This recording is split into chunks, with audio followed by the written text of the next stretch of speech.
Some stories were never meant to be fully uncovered. Beneath the surface of recorded history, there are gaps, silent places where evidence disappears, witnesses contradict themselves, and entire events seem to dissolve into uncertainty. What if the truth was never lost, only hidden? In this journey, we explore some of the most concealed and unsettling mysteries ever documented, cases that continue to defy explanation, even decades or centuries later. From unexplained disappearances to anomalies that challenge logic itself, each moment pulls us deeper into the unknown.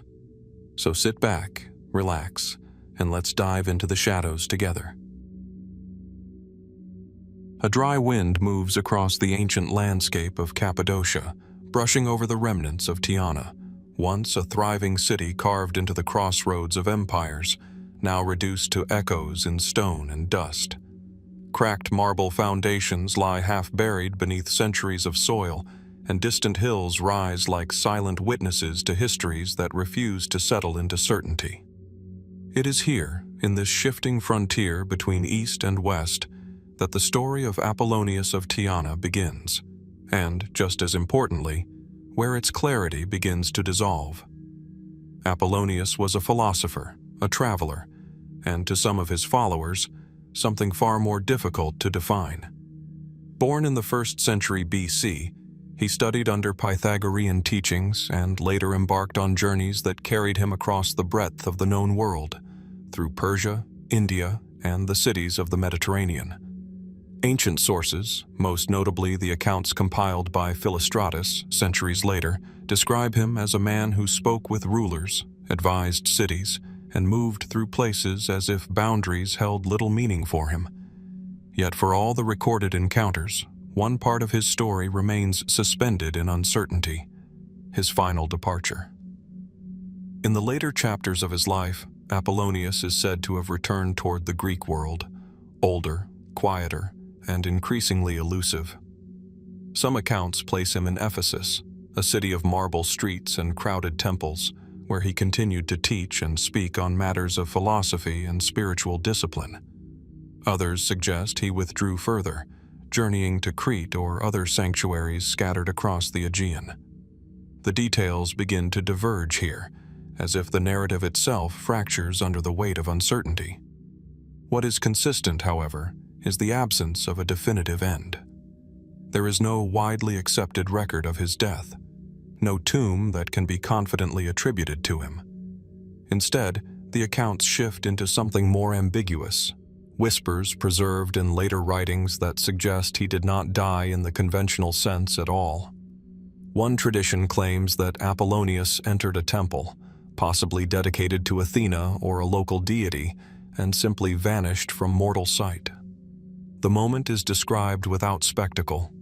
No thunder, no collapse, only a quiet disappearance, as though he stepped beyond the boundaries of the physical world. To some early interpreters, this was evidence of divine favor, a philosopher elevated beyond human limitation. To others, it was metaphor, a symbolic rendering of intellectual legacy rather than literal ascension.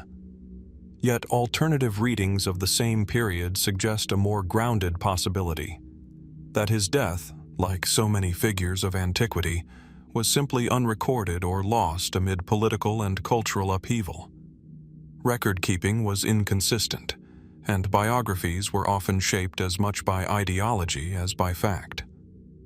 Could it be that Apollonius died quietly, his passing later enveloped in layers of philosophical embellishment? And still, there remains the question of why his story resisted closure so strongly. Why did later writers feel compelled to replace absence with transcendence? Was it a reflection of his reputation, or an attempt to preserve something they felt could not be contained within ordinary mortality? In the absence of certainty, Apollonius of Tyana occupies a peculiar space between history and interpretation. Neither fully present nor fully gone, he exists in the tension between what was recorded and what was imagined afterward. Each tradition, whether of disappearance, death, or transformation, reveals as much about the people who preserved the story as it does about the man himself. And so the question remains, resting quietly beneath the surface of every account. Did Apollonius of Tyana truly vanish into mystery, or did history simply lose track of him, allowing legend to take his place? In the same way that Apollonius of Tyana seems to fade between record and legend, another figure from antiquity leaves behind a silence that history has never fully filled. But this time, the silence is not at the end of a life. It is in its middle. In the quiet hills of Galilee, where olive trees bend under dry winds and stone paths wind through villages carved into limestone, Nazareth rests almost unchanged in spirit from how it is imagined in the 1st century BC. A modest settlement by ancient standards, it was a place of daily labor, communal tradition, and religious observance. It is here that the early life of Jesus of Nazareth is traditionally placed. Yet between his childhood and the beginning of his public ministry, an unsettling gap appears in the historical record. The canonical texts of the New Testament provide only a single glimpse into this period. A brief account of a 12-year-old boy in Jerusalem, engaged in discussion within the temple. After this moment, the narrative falls silent until he reemerges roughly 18 years later, beginning his teachings in Galilee as an adult. What happened during those intervening years? And why does history offer so little certainty about them? Mainstream historical understanding suggests a simple explanation. Jesus likely remained in Nazareth, living an ordinary life within a Jewish family, learning the trade of carpentry, and participating in the religious and cultural rhythms of his community. In this view, the so-called lost years are not lost at all, but rather unrecorded, an absence common in ancient biographies, especially for individuals not yet seen as public figures. Yet absence, in historical inquiry, often invites further questions.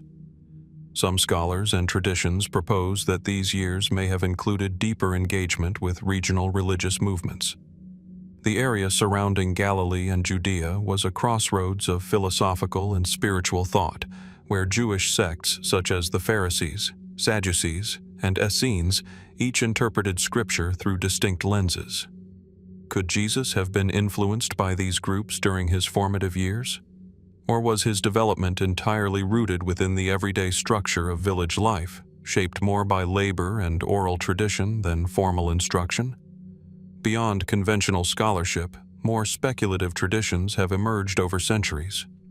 Some suggest journeys beyond the region.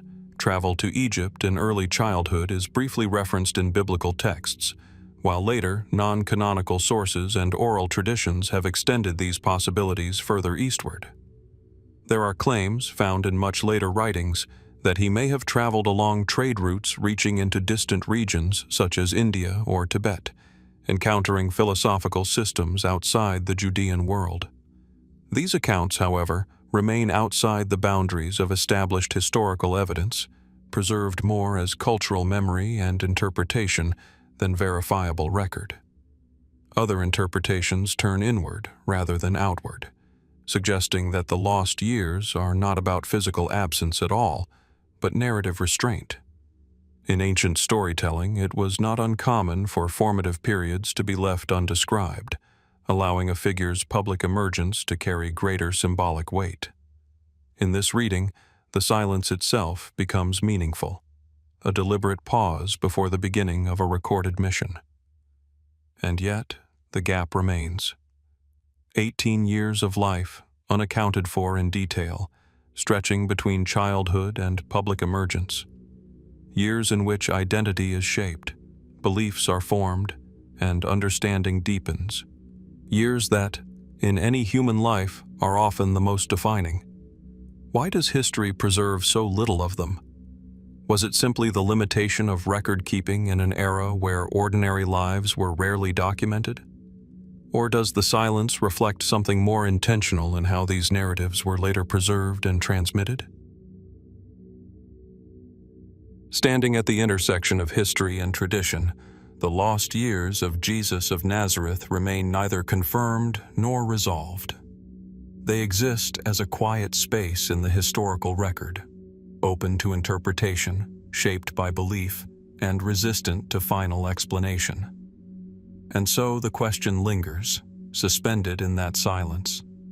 Were these years truly hidden, or have they simply been waiting all this time for us to understand what it means when history chooses not to speak? From the lingering silence surrounding the lost years of Jesus of Nazareth, the narrative shifts once again, away from spiritual absence and into the brutal clarity of imperial history, where records are more abundant, yet certainty is no easier to find.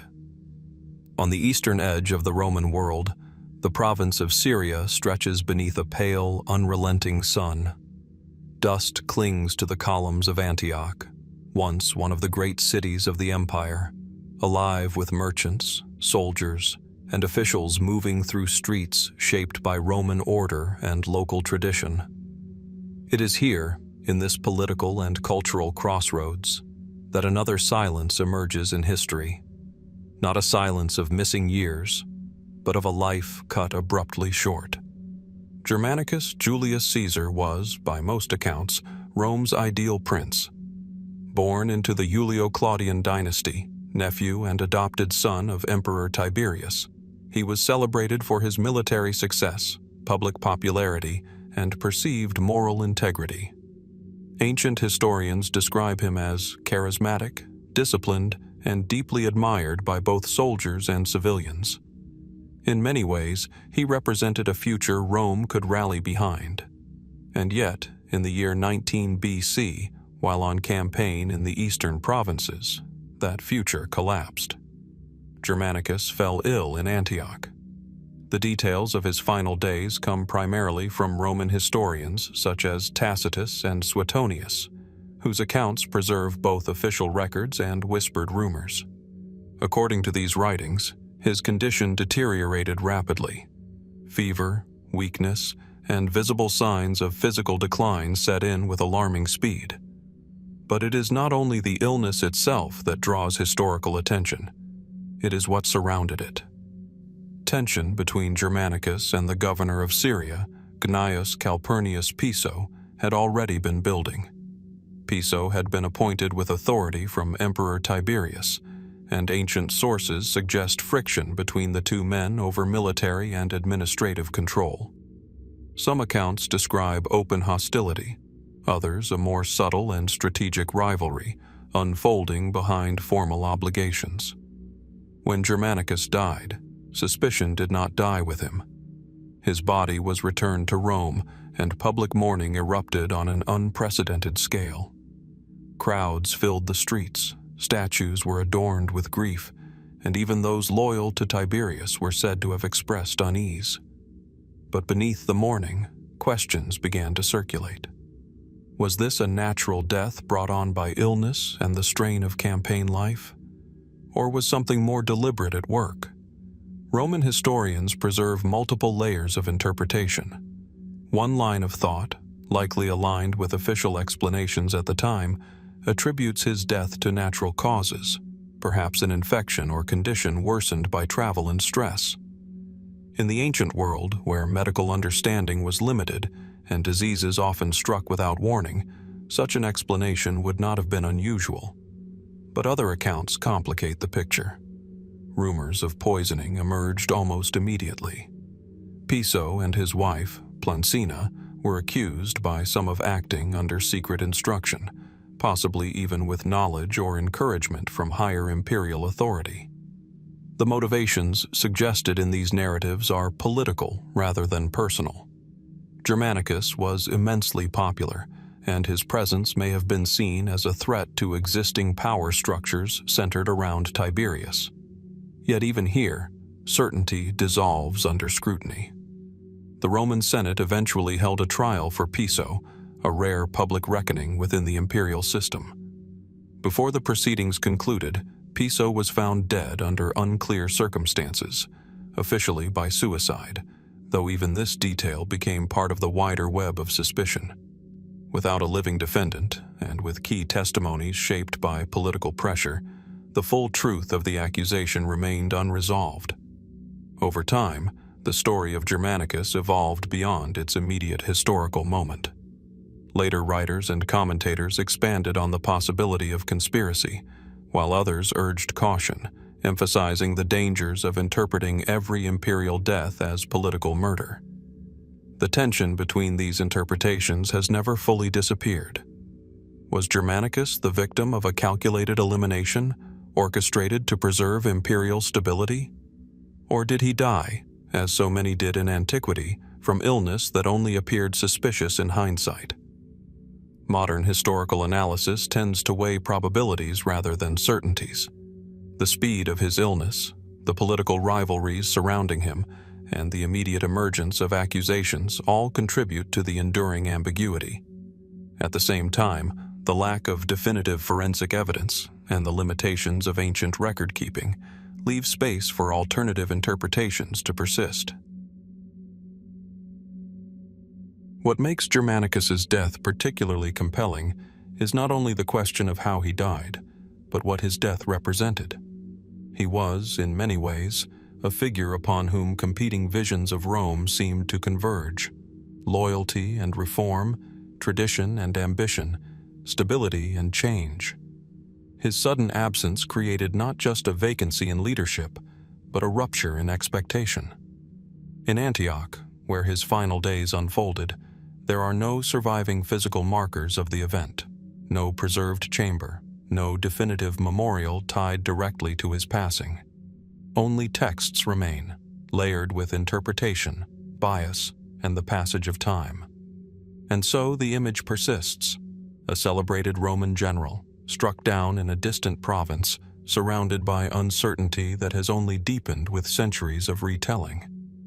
Was it poison hidden in political calculation, or illness mistaken for conspiracy in a world already primed for suspicion? The answer, if it ever existed clearly at all, seems to have dissolved into the same fragile space where history meets interpretation.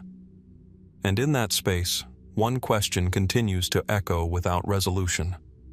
When power, illness, and ambition converge in silence, how often does history record what truly happened? And how often does it simply preserve what people believed must have happened? From the uncertain death of Germanicus in the eastern provinces, the narrative returns once more to Rome itself, back to the heart of the empire where power was not only administered, but constantly observed, interpreted, and feared. In the center of the city, rising above the Roman Forum and overlooking the Tiber beyond, stood the Palatine Hill. Within its walls, marble corridors and shadowed chambers formed the residence of emperors whose lives were never truly private, even in moments of silence. It is here, in this place of polished stone and hidden tension, that the story of Caligula unfolds. Gaius Julius Caesar, Augustus Germanicus, known to history as Caligula, entered the public imagination long before he became emperor. As a child accompanying his father Germanicus on military campaigns along the Rhine, he was said to have worn miniature soldier's boots, earning him the nickname that would later define him. To Roman soldiers, the image of a child among the legions carried symbolic weight, an air shaped by discipline, loyalty, and the machinery of empire. But history rarely preserves continuity in a straight line. When Caligula ascended to the imperial throne in 37 AD, expectations were high. His early reign, according to some ancient accounts, began with promise. He restored political exiles, held public games, and was initially welcomed by a population weary of the cautious rule that had preceded him. For a brief moment, Rome seemed to breathe differently, and then something shifted. Ancient historians such as Suetonius and Cassius Dio describe a transformation, gradual in some passages, abrupt in others. The language they use is striking, but also layered with interpretation. References to unpredictable behavior, extravagant displays of power, and actions that appeared to defy established norms of Roman governance. He was said to speak of divine status not as metaphor, but as identity. Statues of himself were reportedly placed among gods. Lavish construction projects consumed vast resources. Public appearances became theatrical events, carefully staged and deeply symbolic.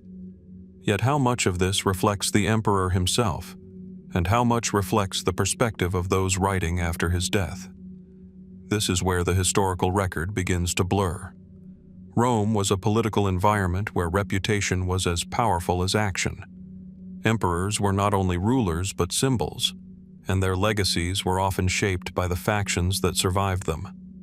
In Caligula's case, accounts of instability and excess are consistent, but so too are questions about exaggeration, bias, and retrospective justification. Was he truly unraveling into irrationality? Or was he a ruler whose decisions, controversial and disruptive, were later reframed through the lens of political necessity? The tension between these interpretations deepens as his reign progresses. Reports of fear within the imperial court become more frequent. Senators and advisors appear in historical texts as both participants and witnesses to an increasingly volatile political environment. Some narratives describe sudden executions, shifting loyalties, and an atmosphere in which uncertainty itself became a governing force. Yet even in these accounts, clarity is elusive.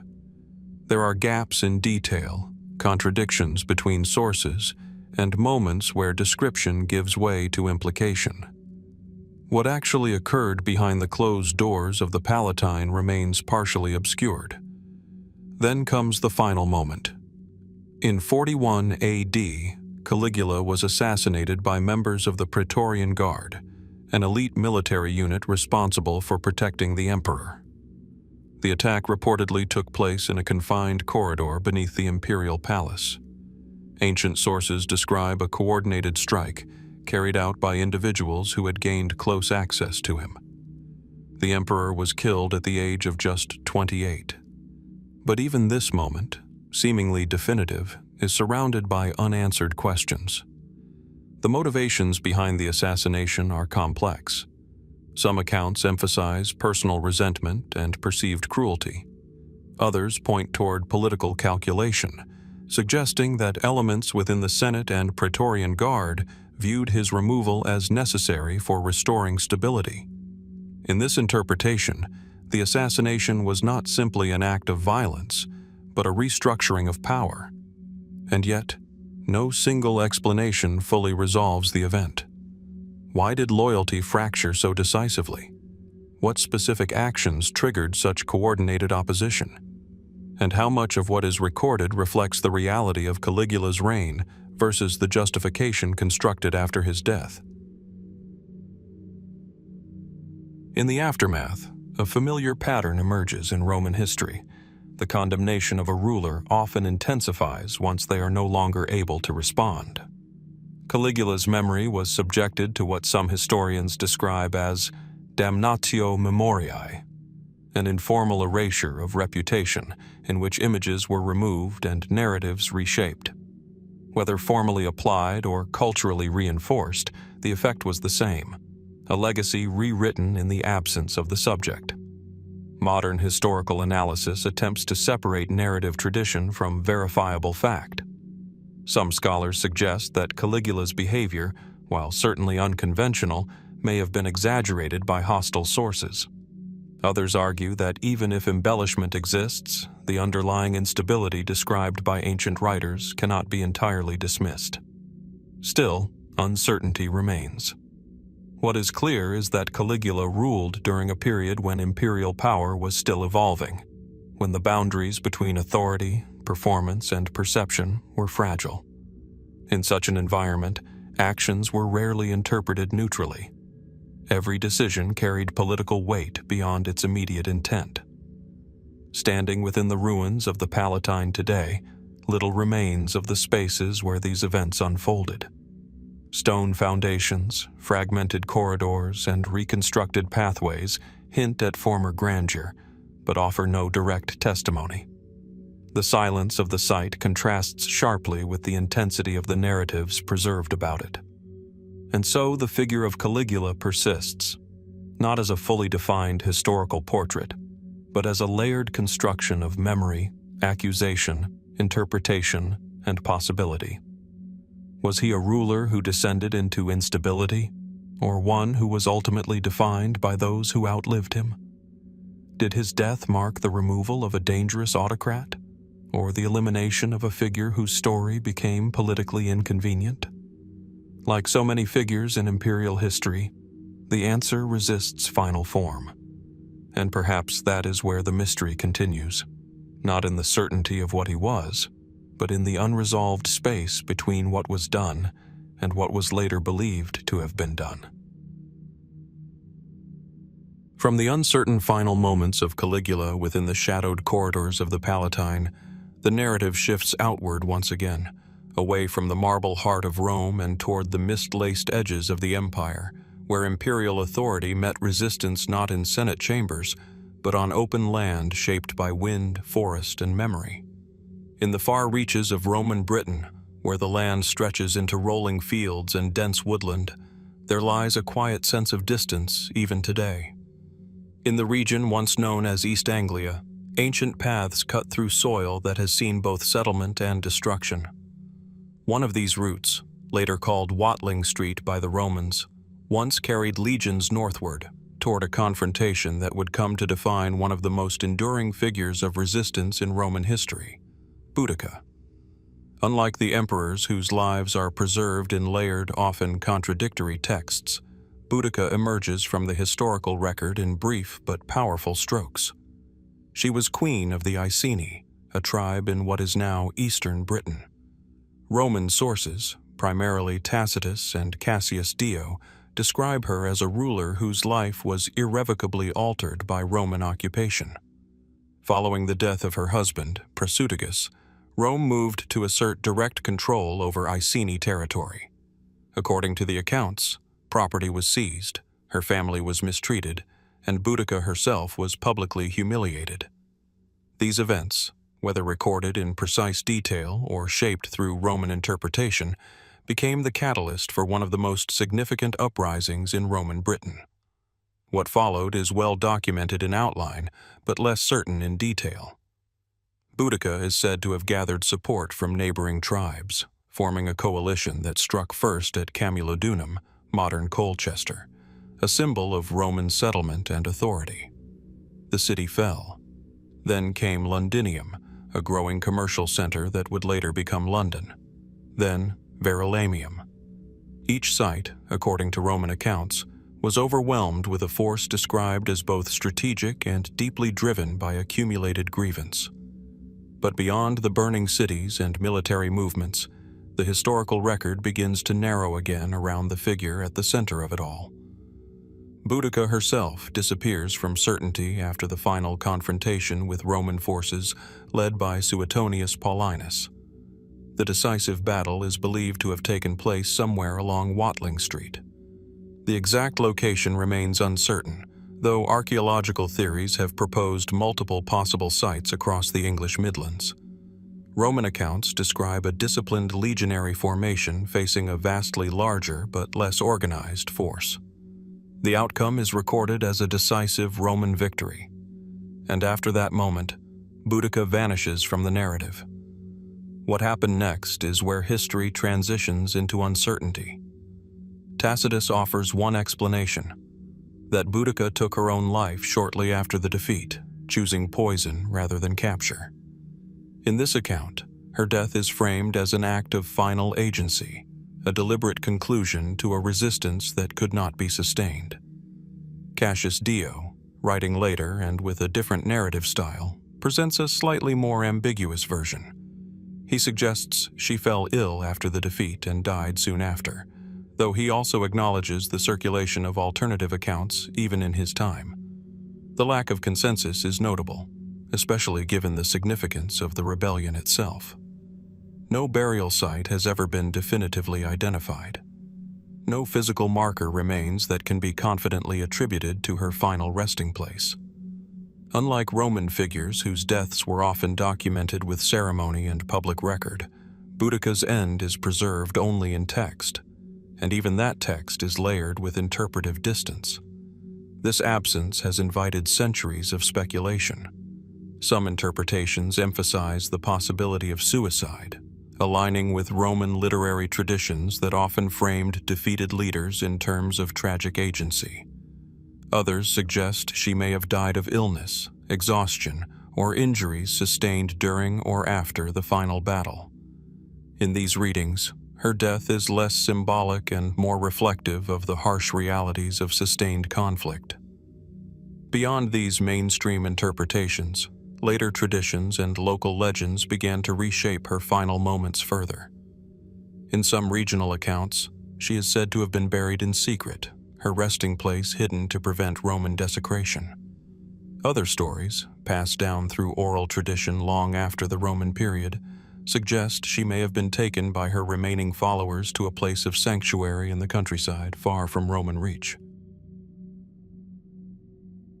There are even more speculative ideas, rarely supported by historical evidence, that her death was deliberately obscured, either by Roman chroniclers seeking to control the narrative of rebellion, or by surviving Iceni communities who wished to preserve her legacy beyond the reach of imperial record-keeping. These interpretations, while not grounded in verifiable documentation, reflect a broader pattern seen throughout ancient history. When records are incomplete, meaning often expands to fill the silence. What remains consistent across nearly all accounts is the absence of certainty. Unlike many Roman figures whose deaths were surrounded by formal procedures, Boudica's end occurs at the edge of written history, where observation gives way to memory, and memory begins to fragment. She is recorded not as a continuing presence, but as an event that concludes abruptly, without the usual structures of closure that accompany Roman narratives. And yet, her story did not end in disappearance. In the centuries that followed, Boudica became a symbol of resistance, of loss, of the collision between imperial expansion and local identity. Roman historians may have recorded her defeat, but they could not fully contain the meaning later generations would attach to her name. Standing today along the quiet stretches of eastern Britain, it is difficult to reconcile the calm landscape with the intensity of what is said to have occurred there. Fields that now hold crops and roads once marked the movement of armies. Rivers that flow without disturbance once stood near the paths of retreat and pursuit. Yet nothing in the land itself confirms where Boudica's final moments took place. Was she truly poisoned, as one Roman account suggests? Did illness claim her after the exhaustion of rebellion? Or did the uncertainty of her death begin not in the moment itself, but in the way it was recorded, filtered through the perspectives of those who survived the conflict and shaped its memory? Even the Romans, meticulous in their record-keeping, leave us with no final image of her end, only possibilities. And so Boudica remains suspended in that space between history and interpretation, much like so many figures whose lives intersected with empire at moments of rupture. Her uprising is recorded with clarity. Her death is not. Which leads inevitably to the lingering question that history cannot fully resolve. When a figure becomes larger than the record that contains them, does their true end belong to the moment it occurred, or to the centuries that followed, trying still to define what that end actually was? From the uncertain final traces of Boudica along the misted frontiers of Roman Britain, the narrative turns once more toward the open horizon, away from empire's edge and into the vast, shifting waters of the ancient world, where disappearance did not always mean death, and distance often erased certainty itself. In the eastern Mediterranean, where the Aegean Sea breaks into a scatter of islands and peninsulas, the coastline of Cyzicus once stood as a vital point of passage between continents. Situated near the Sea of Marmara, this ancient city was a meeting place of commerce, philosophy, and maritime ambition. Ships departing from its harbors carried goods, ideas, and sometimes individuals whose journeys would dissolve into the unknown beyond the horizon. It is from this setting that the figure of Eudoxus of Cyzicus emerges, a man remembered not through royal decree or imperial chronicle, but through fragments preserved in later accounts, most notably those attributed to the geographer and historian Strabo. Eudoxus was, by tradition, a navigator and explorer during the Hellenistic period, sometime around the 2nd century BC. Unlike the military campaigns or political upheavals that dominate much of ancient historical record, his story belongs to a quieter category of human endeavor, the attempt to map what lay beyond the known world. According to surviving texts, Eudoxus undertook voyages that stretched far beyond the familiar boundaries of Mediterranean trade routes. His journeys were not merely commercial, they were exploratory in nature, driven by a desire to understand maritime connections between the Red Sea, the Indian Ocean, and regions that ancient geography could only partially describe. Some accounts suggest that Eudoxus first became involved in long-distance navigation after encountering a shipwrecked Indian sailor on the Red Sea coast. This encounter, whether literal or symbolic in later retellings, is said to have sparked his interest in alternative sea routes connecting Egypt to India without relying solely on overland passage through contested territories. From this point forward, the record becomes increasingly fragmentary. Eudoxus is described as undertaking multiple voyages, gradually building knowledge of winds, currents, and coastal landmarks. These were not standardized expeditions in the modern sense, but uncertain journeys across waters that were still being mentally charted by the civilizations attempting to traverse them. One of his most ambitious undertakings, according to later summaries, was an attempt to circumnavigate Africa by sailing southward from the Red Sea, following coastal currents into the unknown. The idea itself was extraordinary for its time. The extent of Africa was not fully understood in the Hellenistic world, and the concept of circumnavigation was still speculative at best. What happened during this final voyage, however, is where history dissolves into uncertainty. Strabo, writing centuries later, preserves the only surviving detailed reference to Eudoxus's fate. He suggests that the navigator set out on his final expedition with sufficient resources and determination, but never returned. No confirmed record of his arrival at any known port exists after this departure. No letters, no subsequent sightings, no official confirmation of success or failure. And so the question arises, what became of him? Mainstream historical interpretation tends to favor the simplest explanation. Maritime travel in antiquity was inherently dangerous. Ships were vulnerable to storms, navigational errors, supply shortages, and unknown coastal conditions. It is entirely plausible that Eudoxus and his crew were lost at sea, their voyage ending without witnesses or record. Yet even within this explanation, there is a subtle unease. His expeditions prior to this final journey were reportedly successful in expanding geographic understanding. He was not an inexperienced traveler, but someone who had already navigated complex and unfamiliar waters. The sudden absence of any trace therefore invites further reflection. Some ancient writers, influenced by the fragmentary nature of his story, began to interpret his disappearance differently. One line of thought suggests that he may have reached lands far beyond the known world and simply never returned, either by choice or circumstance. In this reading, his disappearance is not a failure, but a silent arrival in a region outside the reach of recorded history. Other interpretations, less grounded in textual evidence but preserved in later speculative traditions, suggest that Eudoxus's final voyage may have encountered political or economic disruption. Maritime routes during this period were not only natural pathways, but also zones of competition between emerging powers. Could his disappearance have been the result of conflict at sea, piracy, or deliberate obstruction?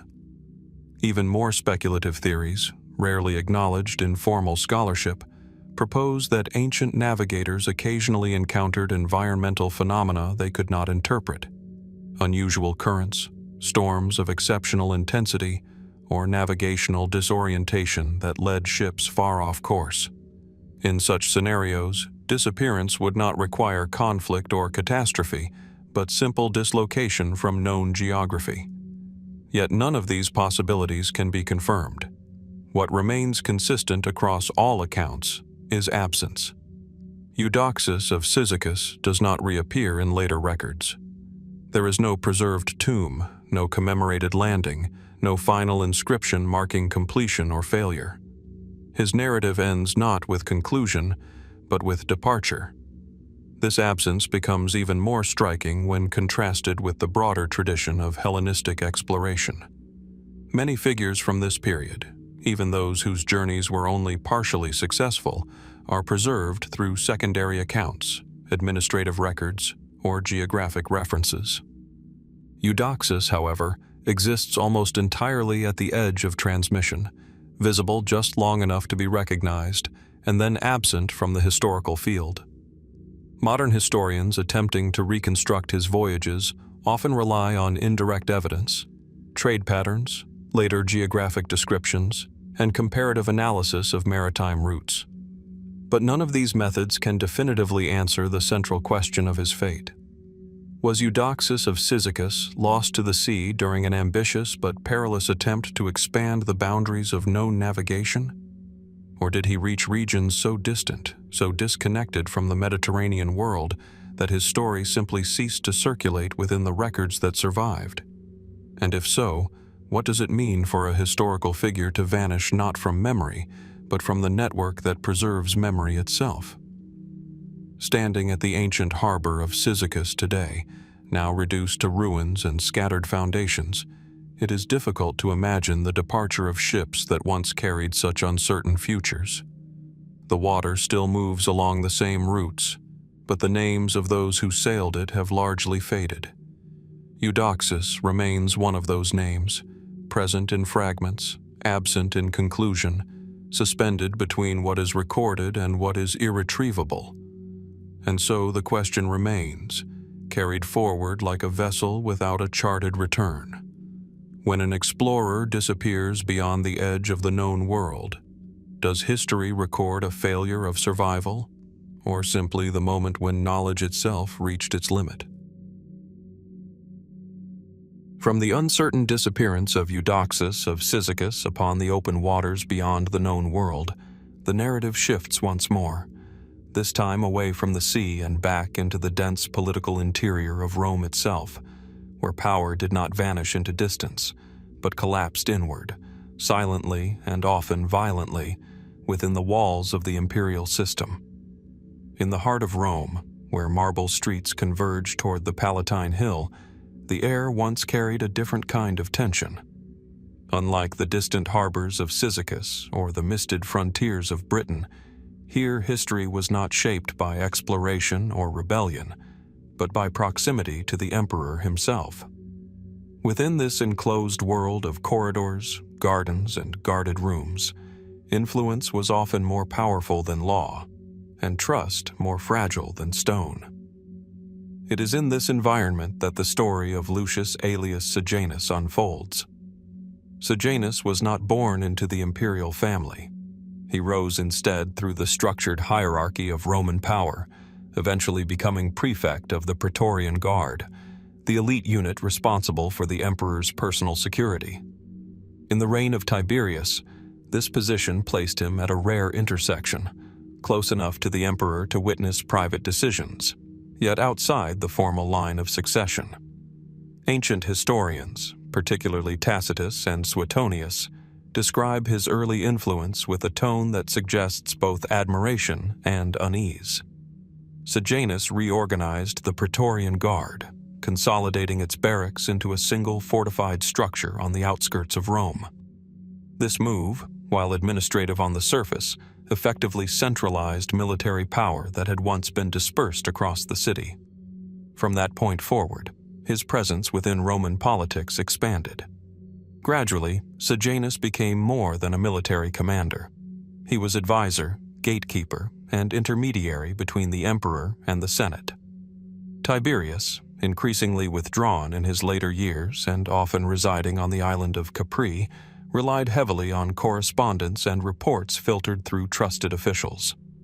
Sejanus occupied a critical position within that chain of communication.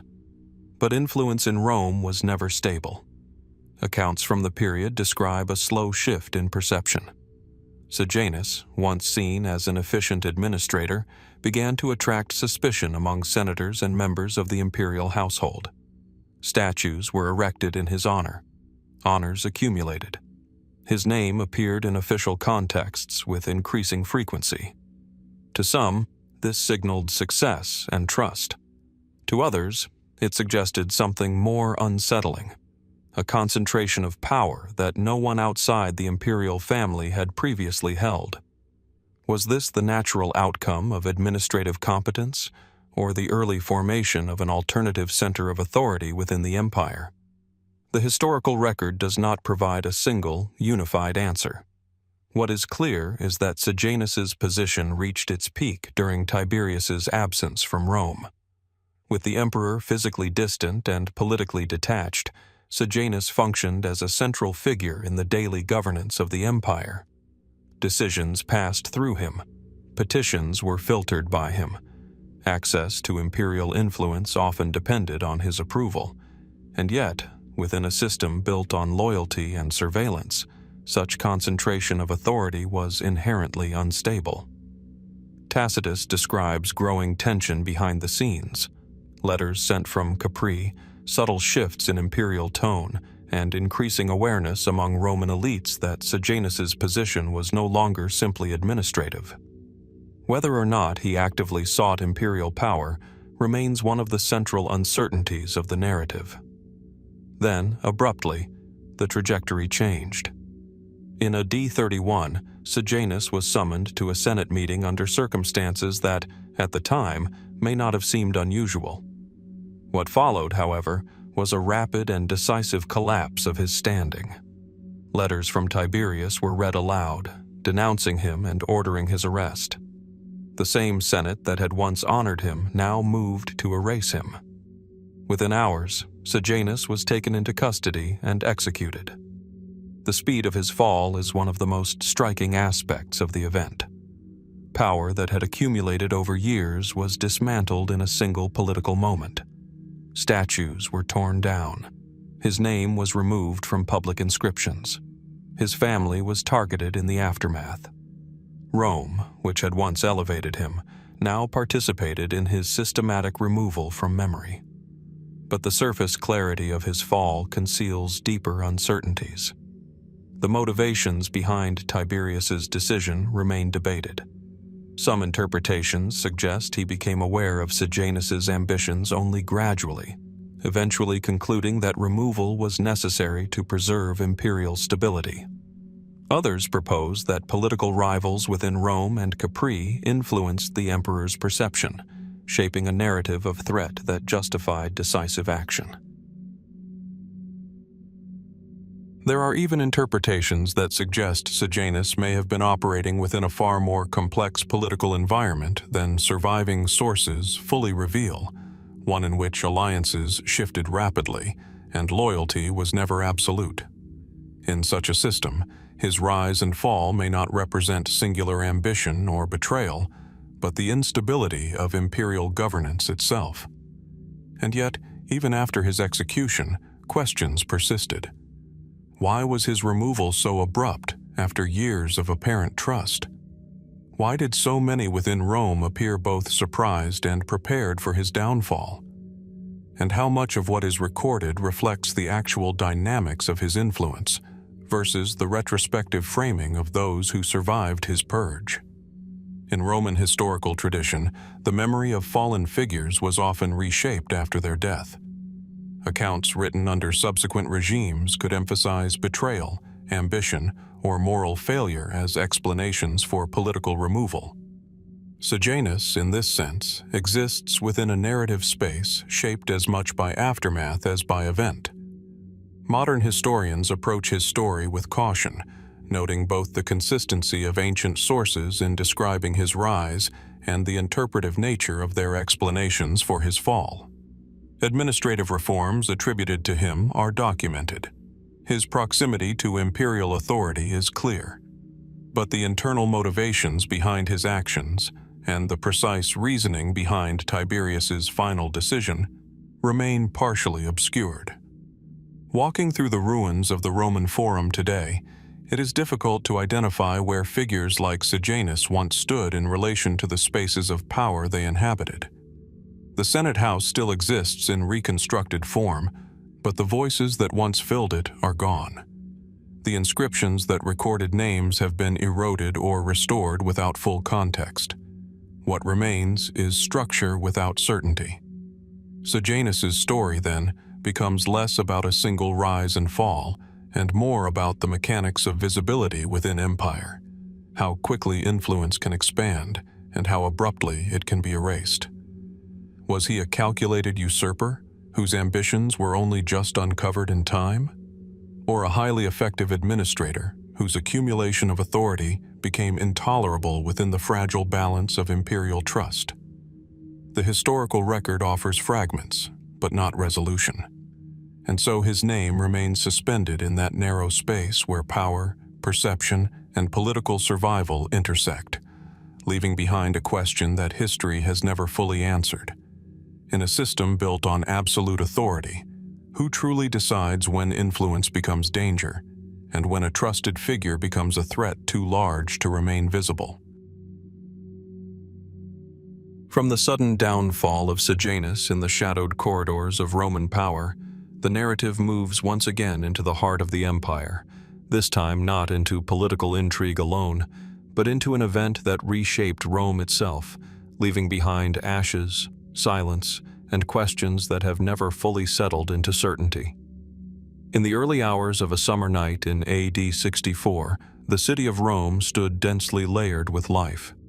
Narrow streets wound between tightly packed insulae, wooden balconies hung over alleyways, and markets still carried the fading sounds of daily commerce. At the center of this urban maze, where ancient stone foundations met increasingly crowded wooden structures, fire was always a latent risk, present but unspoken, like a quiet tension beneath the surface of the city. And then it began. According to Roman accounts, the fire first erupted in the merchant district near the Circus Maximus. Flames caught quickly in the tightly packed buildings, spreading upward and outward with alarming speed. Rome, built in layers of stone, brick, and wood, became a structure that fed the very disaster consuming it. Wind carried embers across rooftops. Streets narrowed into traps. Entire neighborhoods became indistinguishable in the smoke. For 6 days, the fire moved through the city. What followed is one of the most documented disasters of antiquity, and yet one of the least certain in its origins. Ancient historians, particularly Tacitus, Suetonius, and Cassius Dio, preserve multiple interpretations of how the fire began. But even in their accounts, certainty is elusive. One explanation suggests accident. Rome was a densely populated city, and fire was a constant hazard. Open flames were used for cooking, lighting, and heating. Wooden structures dominated large sections of the urban landscape. In such conditions, a single uncontrolled blaze could have escalated rapidly without any deliberate cause. This is the most straightforward interpretation, and yet it leaves questions unresolved. Why did the fire spread with such unusual persistence? Why did it appear to bypass certain districts while devastating others entirely? And why did relief efforts seem, at times, disorganized or delayed? Another account introduces the possibility of human involvement. Rumors circulated even during the aftermath that individuals were seen actively starting fires in multiple locations. Some descriptions suggest coordinated activity, though it is unclear whether these reports reflect actual observation or the confusion of a city under extreme distress. In environments of panic, perception itself becomes unstable. What is witnessed may not always align with what occurred. And then there is the political dimension. At the time of the fire, Emperor Nero was in Antium, approximately 35 miles from Rome. He returned upon hearing news of the disaster and reportedly organized relief efforts, opening public spaces and private estates to shelter displaced citizens. Later traditions, however, introduced a far more controversial narrative, that Nero either failed to respond adequately or was somehow complicit in the disaster. One of the most enduring claims, that Nero fiddled while Rome burned, is not supported by contemporary sources in literal form, but reflects a later symbolic interpretation of perceived detachment. In Roman historical writing, Nero's reign is often depicted through a lens shaped by political tension, artistic ambition, and elite criticism. Whether these portrayals reflect reality or retrospective judgment remains a subject of debate. Some ancient writers suggest that Nero may have sought to reshape parts of the city after the fire, envisioning a more ordered and monumental Rome rising from the ruins. In this interpretation, the disaster, regardless of its origin, created an opportunity for architectural and political transformation. The construction of the Domus Aurea, his vast imperial palace, became a focal point in later criticisms, often cited as evidence of personal gain derived from public catastrophe. Yet even this does not resolve the central uncertainty.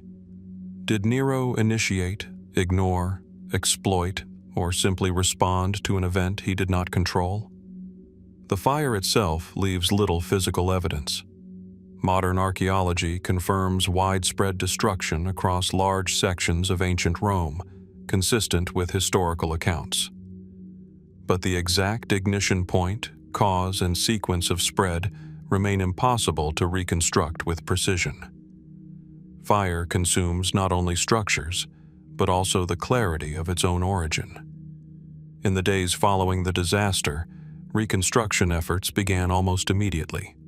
Roman engineering adapted quickly, introducing wider streets, improved building regulations, and restrictions on combustible materials in densely populated areas.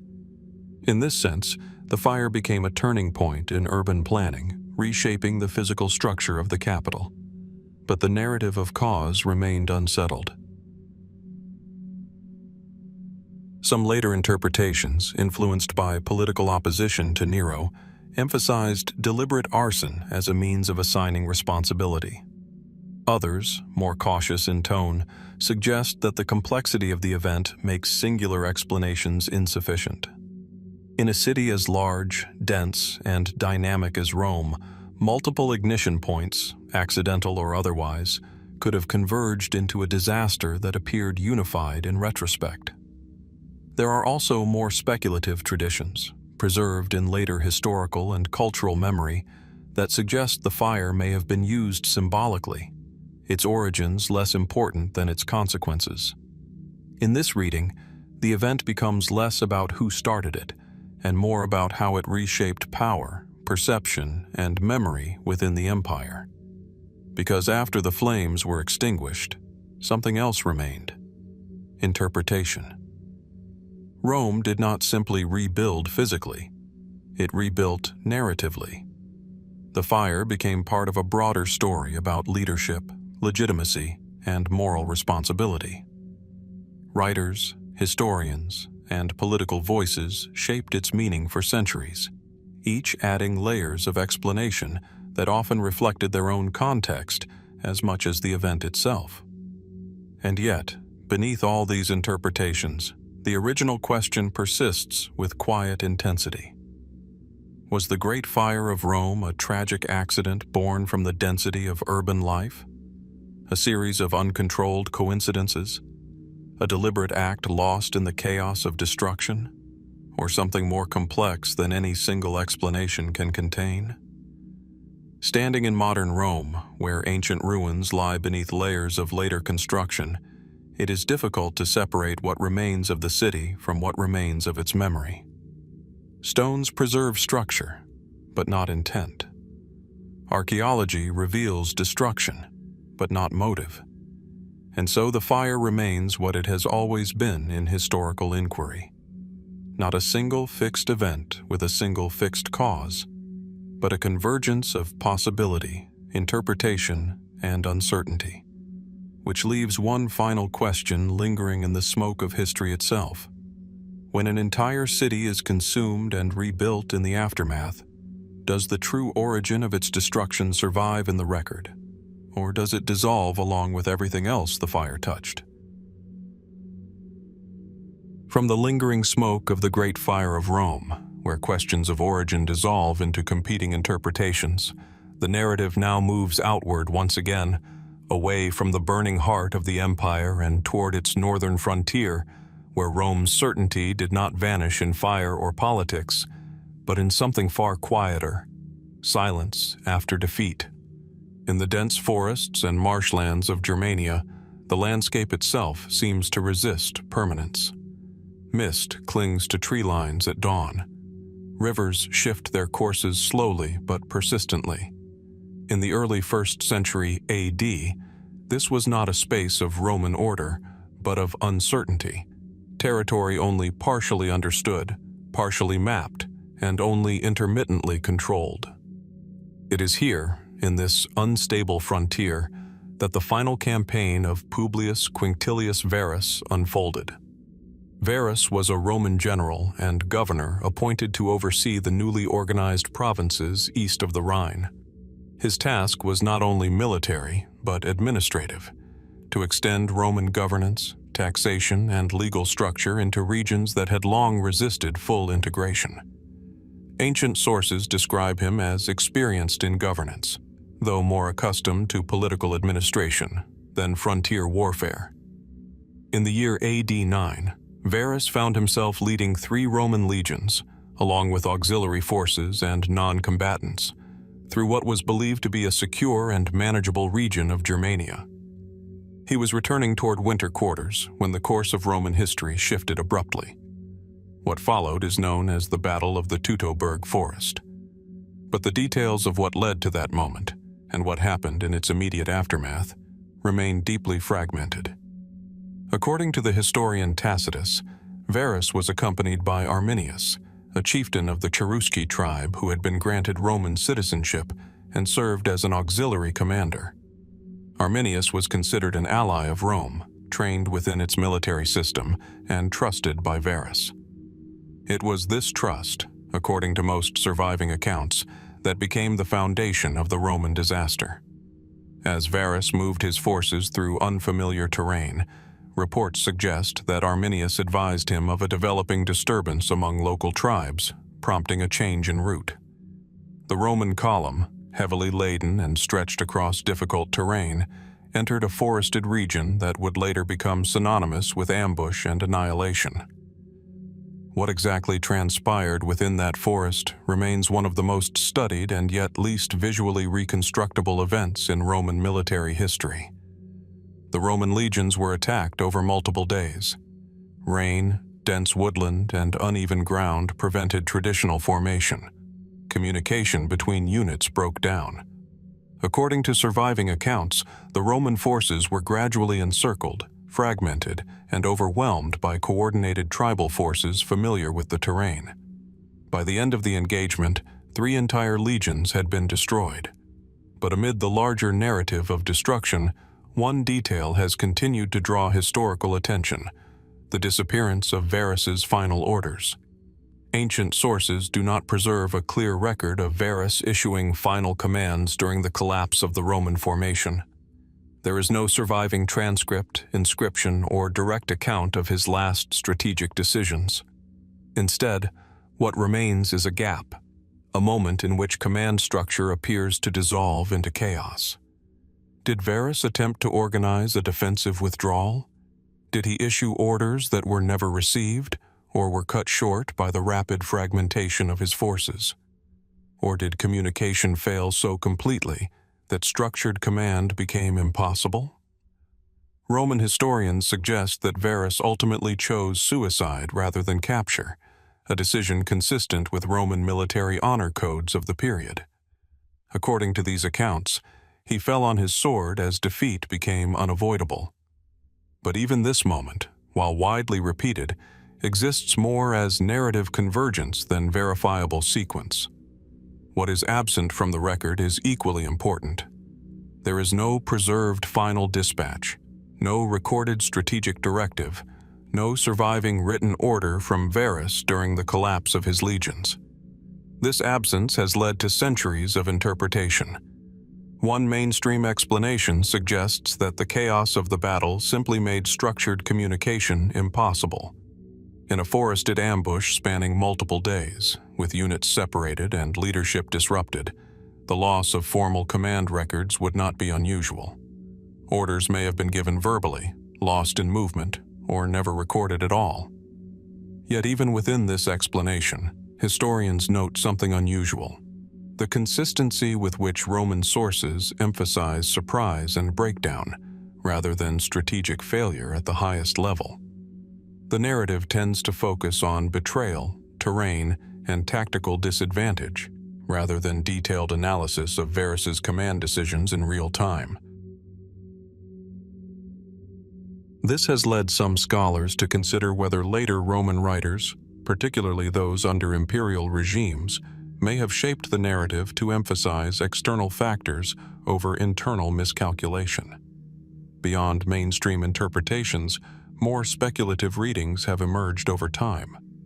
Some suggest that Arminius's deception may have been far more extensive than recorded, involving prolonged manipulation of Roman trust networks. In this view, Varus's lack of final orders is not simply a consequence of battlefield chaos, but of systemic intelligence failure, where misinformation was so deeply embedded that even command perception was compromised before the battle began. Others propose that the Roman command structure itself may have been more fragmented than traditionally assumed, with authority distributed across multiple officers whose decisions were never centrally documented. In such a system, Varus's final orders may not exist as a single moment at all, but as overlapping, incomplete directives lost amid the collapse of coordination. There are also interpretive traditions that focus less on military mechanics and more on psychological disintegration. In these readings, Varus is not simply a commander overwhelmed by terrain and ambush, but a figure whose authority eroded gradually as the reality of the situation became clear. The absence of final orders, in this sense, reflects not just physical disruption, but the collapse of structured decision-making under extreme uncertainty.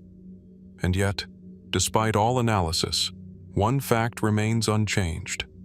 No final command from Varus survives in the historical record. The aftermath of the Teutoburg disaster reshaped Roman strategy in Germania. Emperor Augustus is said to have reacted with profound shock, reportedly exclaiming, "Quintili vare, legiones rede." Varus, give me back my legions. Whether this phrase is exact or later dramatization, it reflects the magnitude of the loss as perceived in Rome. The empire subsequently altered its northern policy, stabilizing its borders along the Rhine, rather than pursuing deeper expansion into Germanic territory. In this sense, the absence of Varus's final orders did not simply represent a missing historical detail. It marked the end of an imperial trajectory. Standing today in the forests of northern Germany, where archaeological findings have confirmed elements of the ancient battle, the landscape offers little visible trace of command, structure, or decision. Metal fragments, weapons, and scattered remains speak to the intensity of conflict, but not to the thoughts of those who led it. Varus himself remains a figure defined as much by absence as by record. His career is documented, his failure is recorded, but his final strategic voice, the moment where leadership either continues or dissolves, is missing. Was there ever a coherent final order that simply failed to survive the chaos of annihilation? Or did the speed and structure of the ambush erase the possibility of such an order entirely, leaving only reaction without record? And if command can vanish so completely in a moment of collapse, then what does history preserve? The decisions that shaped events, or only the fragments that survived their destruction? From the shattered command structure of Publius Quinctilius Varus in the forests of Germania, where entire legions vanished into terrain and silence swallowed final orders, the narrative moves once again, this time across the Mediterranean, toward the eastern edges of the ancient world, where one of Rome's greatest adversaries ended his life not on a battlefield of victory or defeat, but in quiet uncertainty. In the hills of Bithynia, near the shores of the Propontis, modern Sea of Marmara, the landscape is softer than the jagged frontiers of Germania. Olive trees bend over uneven soil, and the wind carries a calm that contrasts sharply with the violence often associated with the figure who spent his life moving through war, exile, and pursuit across 3 continents. This is where Hannibal Barca's final chapter is said to have unfolded. Hannibal, carried of Carthage, was one of antiquity's most formidable military minds. His name is inseparable from the Second Punic War, from the Alpine crossing that brought war elephants into Italy, and from years of maneuvering Roman forces across their own peninsula. Roman historians preserved him as both a strategic genius and an enduring threat, a man who shaped fear as much as battlefield outcomes. Yet after decades of conflict, defeat at Zama in 202 BC marked the end of Carthage's resistance to Rome. From that point onward, Hannibal's life becomes a sequence of political exile, shifting alliances, and constant movement across Hellenistic courts. He served as an advisor in the East, moving between kingdoms that were themselves navigating the growing influence of Rome.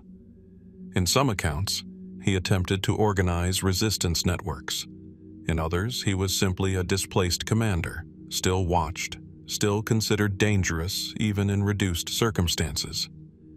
And then, in Bithynia, the narrative narrows to its final point. The traditional account places Hannibal at the court of King Prusias I, or possibly Prusias II, sources differ slightly, where he served in a military advisory role.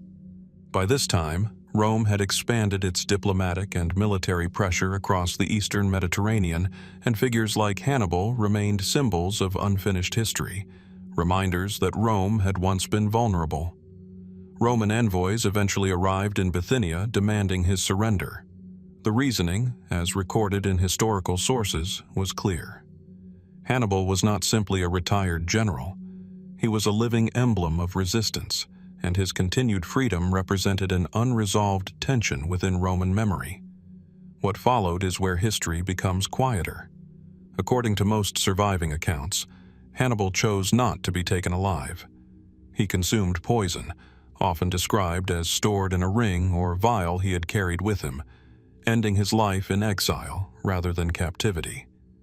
The location is generally placed in Libissa, a small settlement in Bithynia, though even this detail carries uncertainty across different historical traditions. On the surface, this appears to be a clear narrative: pursuit, refusal of capture, deliberate death. But as with so many figures who shaped ancient history, the simplicity of the account begins to fracture under closer examination. No contemporary eyewitness description of Hannibal's final moments survives in detail. What we have are later Roman and Greek historians summarizing events through political and cultural lenses. In these accounts, his death is often framed as an act of dignity, an assertion of autonomy against Roman demands. Yet even within these summaries, inconsistencies appear. Some versions emphasize suddenness. Others suggest prolonged deliberation. A few imply that Hannibal had anticipated this outcome long before Roman envoys arrived, carrying poison as a final safeguard against capture.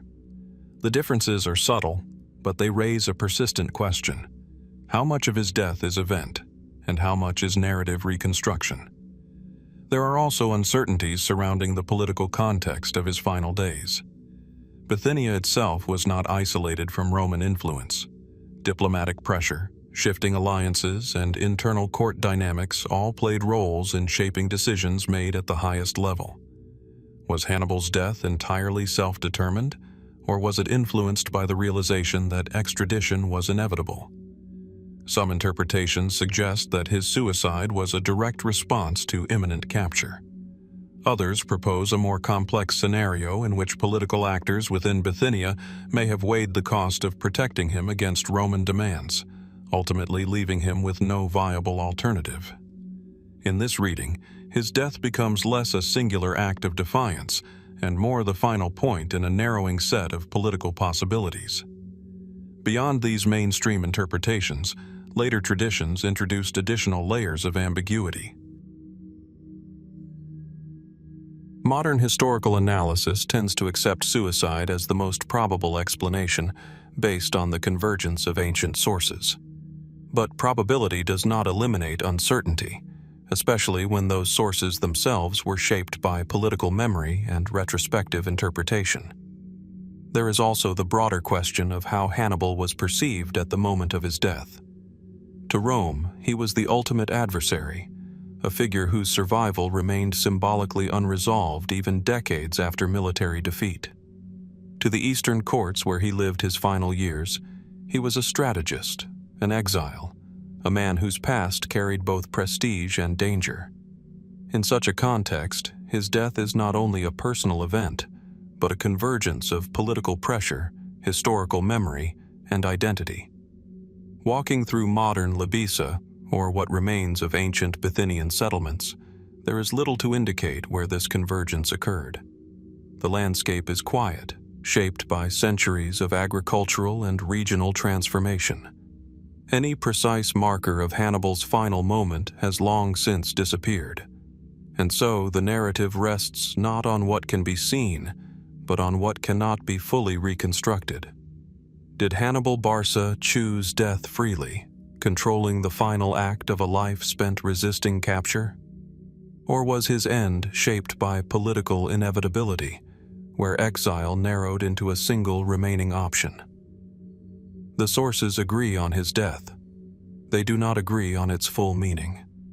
And perhaps that is where the mystery continues, not in the question of whether Hannibal died, but in whether history preserves the moment itself, or only the version of that moment shaped by those who recorded it after he was already gone.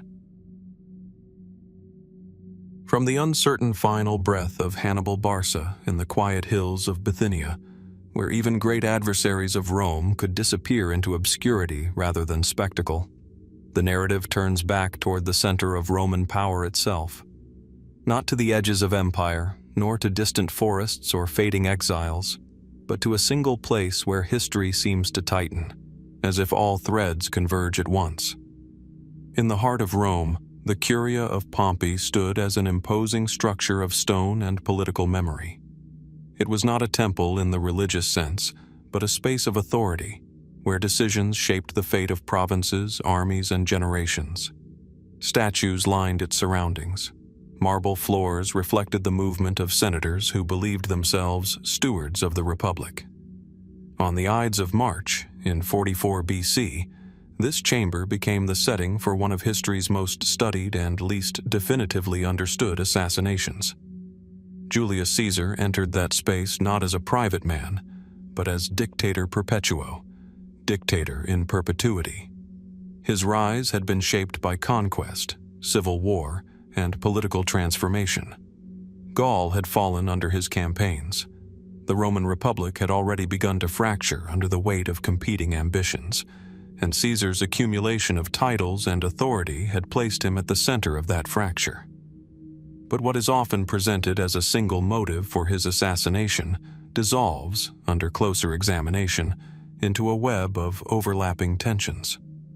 On the surface, ancient sources such as Suetonius, Plutarch, and Appian describe concern over monarchical ambition. Caesar had been declared dictator for life. Honors accumulated around him that blurred traditional republican boundaries. Some senators feared the formal end of the Republic. Others feared their own political marginalization in a system increasingly defined by one man's authority. Yet even in these accounts, unity of motive is absent. The conspiracy that formed against Caesar was not a singular faction with a single voice, but a coalition of individuals with different histories, grievances, and expectations. Marcus Junius Brutus, Gaius Cassius Longinus, and others participated in what would later be described as a collective act of liberation. But liberation from what exactly remains one of the central questions of Roman history. Was it liberation from tyranny, as Caesar's opponents believed? Or liberation from a political trajectory they could no longer influence? The moment of the assassination is relatively well preserved in narrative form. Caesar is said to have been approached in the Senate chamber under the pretense of petition. A group of senators gathered around him. A signal was given. The attack began. Multiple stab wounds followed. He fell near the base of Pompey's statue, an image often interpreted by later writers as symbolically significant, though whether this symbolism was perceived in the moment or constructed afterward remains uncertain. And yet, the act itself, violent, sudden, and public, does not fully explain the deeper question. Why was Caesar killed at that precise moment in time? Some interpretations emphasize political timing. Caesar had recently been appointed dictator for life, a title that alarmed those still attached to republican traditions. Plans for Eastern military campaigns were reportedly underway. There were rumors of further honors, possibly even elevation to a status resembling kingship, a concept deeply embedded in Roman political taboo. In this reading, the assassination becomes a preventative act, a decision to halt perceived transformation before it became irreversible. But other interpretations complicate this simplicity. Caesar had implemented a range of reforms that affected taxation, citizenship, and administrative structure. Some senators benefited from his policies, while others found their influence diminished. Political loyalty in late Republican Rome was rarely static. Alliances shifted rapidly, often in response to changing access to power rather than fixed ideological positions. Was the assassination therefore motivated less by principle and more by recalibration of influence among Rome's elite? Ancient writers hint at personal grievances as well. Feelings of exclusion, humiliation, or loss of status appear alongside broader political concerns. In such a system, where public dignity and private ambition were deeply intertwined, it becomes difficult to separate ideological resistance from personal calculation. Beyond these mainstream interpretations, later historical analysis and cultural reinterpretation have introduced additional layers of possibility. Some scholars have suggested that Caesar's growing centralization of authority may have created not just political opposition, but structural fear within the Senate, a sense that traditional mechanisms of governance were becoming obsolete. In this view, the assassination is not merely reactive, but defensive, an attempt to preserve an institutional identity that was already dissolving. Others have explored the idea that the conspiracy was not fully unified in intent. Instead, it may have functioned as a convergence of multiple smaller motivations, some ideological, some pragmatic, some opportunistic, temporarily aligned by circumstance rather than shared vision. This raises an unsettling possibility, that there was never a single true motive behind Caesar's assassination at all, but rather a collection of overlapping reasons that only appear unified in retrospect. Even the aftermath reinforces this ambiguity. The assassination did not restore the Republic in the form its conspirators envisioned.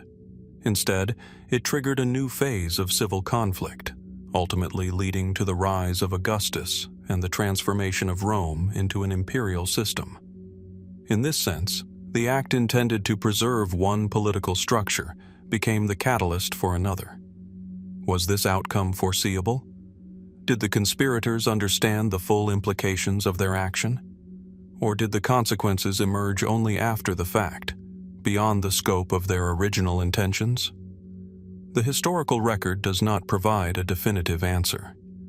What it does preserve is the tension between intention and outcome, a gap between what was believed to be happening in that moment inside the Curia of Pompey and what history later interpreted it to mean. Modern historians continue to analyze the assassination through multiple lenses: political theory, social dynamics, psychological interpretation, and institutional transition. Yet even with extensive documentation, speeches, letters, and later commentary, the core question remains resistant to closure. Why, precisely, did Caesar have to die at that moment, in that place, under those circumstances? And perhaps more importantly, did those who carried out the act share a single understanding of what they were doing? Or did each participant step into the conspiracy carrying a different version of justification that only later became unified in historical memory? Standing in modern Rome, where the Curia of Pompey lies reconstructed within archaeological space, it is difficult to separate stone from interpretation. The site marks a location, but not an intention. It preserves geography, but not certainty. And so Caesar remains, like so many figures in this exploration, suspended between record and interpretation. His death clearly documented, yet his motive still dispersed across competing narratives, which leaves an enduring question at the center of one of history's most analyzed moments. When power, fear, ambition, and tradition collide in a single act of violence, does history ever truly preserve the reason behind it, or only the fragments that survived long enough to be explained afterward? From the fractured motives behind the assassination of Julius Caesar, where certainty dissolves into overlapping intentions and history preserves only fragments of human reasoning, the narrative now shifts away from the Senate's marble halls and into a quieter, more elusive absence. This time, the mystery is not the end of a life, nor the collapse of a political order, but the disappearance of something far more fragile: words. In the late Roman Republic, in a world still defined by parchment, ink, and controlled literacy, written works were not preserved through centralized systems. They survived through copying, recitation, private libraries, and the careful stewardship of elite households. Many texts existed only as single copies or limited distributions. When they vanished, they did not leave empty shelves. They left no trace at all. It is within this fragile system of preservation that the story of Cornelia Africana emerges. Cornelia, daughter of Scipio Africanus, mother of the Gracchi brothers, occupied a rare position in Roman memory. She was not a political leader in the formal sense, but she stood at the center of one of the most influential families of the late Republic. Her sons, Tiberius and Gaius Gracchus, became figures of reform and conflict, whose political actions would ultimately contribute to deep fractures within Roman society. Ancient sources consistently portray Cornelia as educated, articulate, and intellectually engaged, an unusual combination for women recorded in Roman elite narratives, where written expression by women is rarely preserved directly. She is often cited in later writings as a symbol of maternal virtue and intellectual dignity. Yet what makes her figure particularly intriguing is not only what is said about her, but what is missing. Cornelia is associated in several ancient traditions with written correspondence and intellectual exchange. Letters, reflections, and possibly more formal compositions are attributed to her in indirect references. Roman authors such as Cornelius Nepos and others suggest that she maintained written communication that reflected philosophical and moral thought, particularly after the deaths of her sons. And yet, none of these writings survive. Not a single confirmed text authored by Cornelia Africana has been preserved in the historical record. This absence raises a question that becomes increasingly difficult to dismiss the more closely it is examined. Did her writings ever exist in a form substantial enough to survive, or were they lost through the normal fragility of ancient transmission? Or is something more complex occurring within the way Roman memory selected what to preserve? The mainstream historical explanation begins with preservation itself. Texts in the Roman world were vulnerable to decay, fire, political upheaval, and simple neglect. Libraries were destroyed during conflicts. Private collections were dispersed across generations.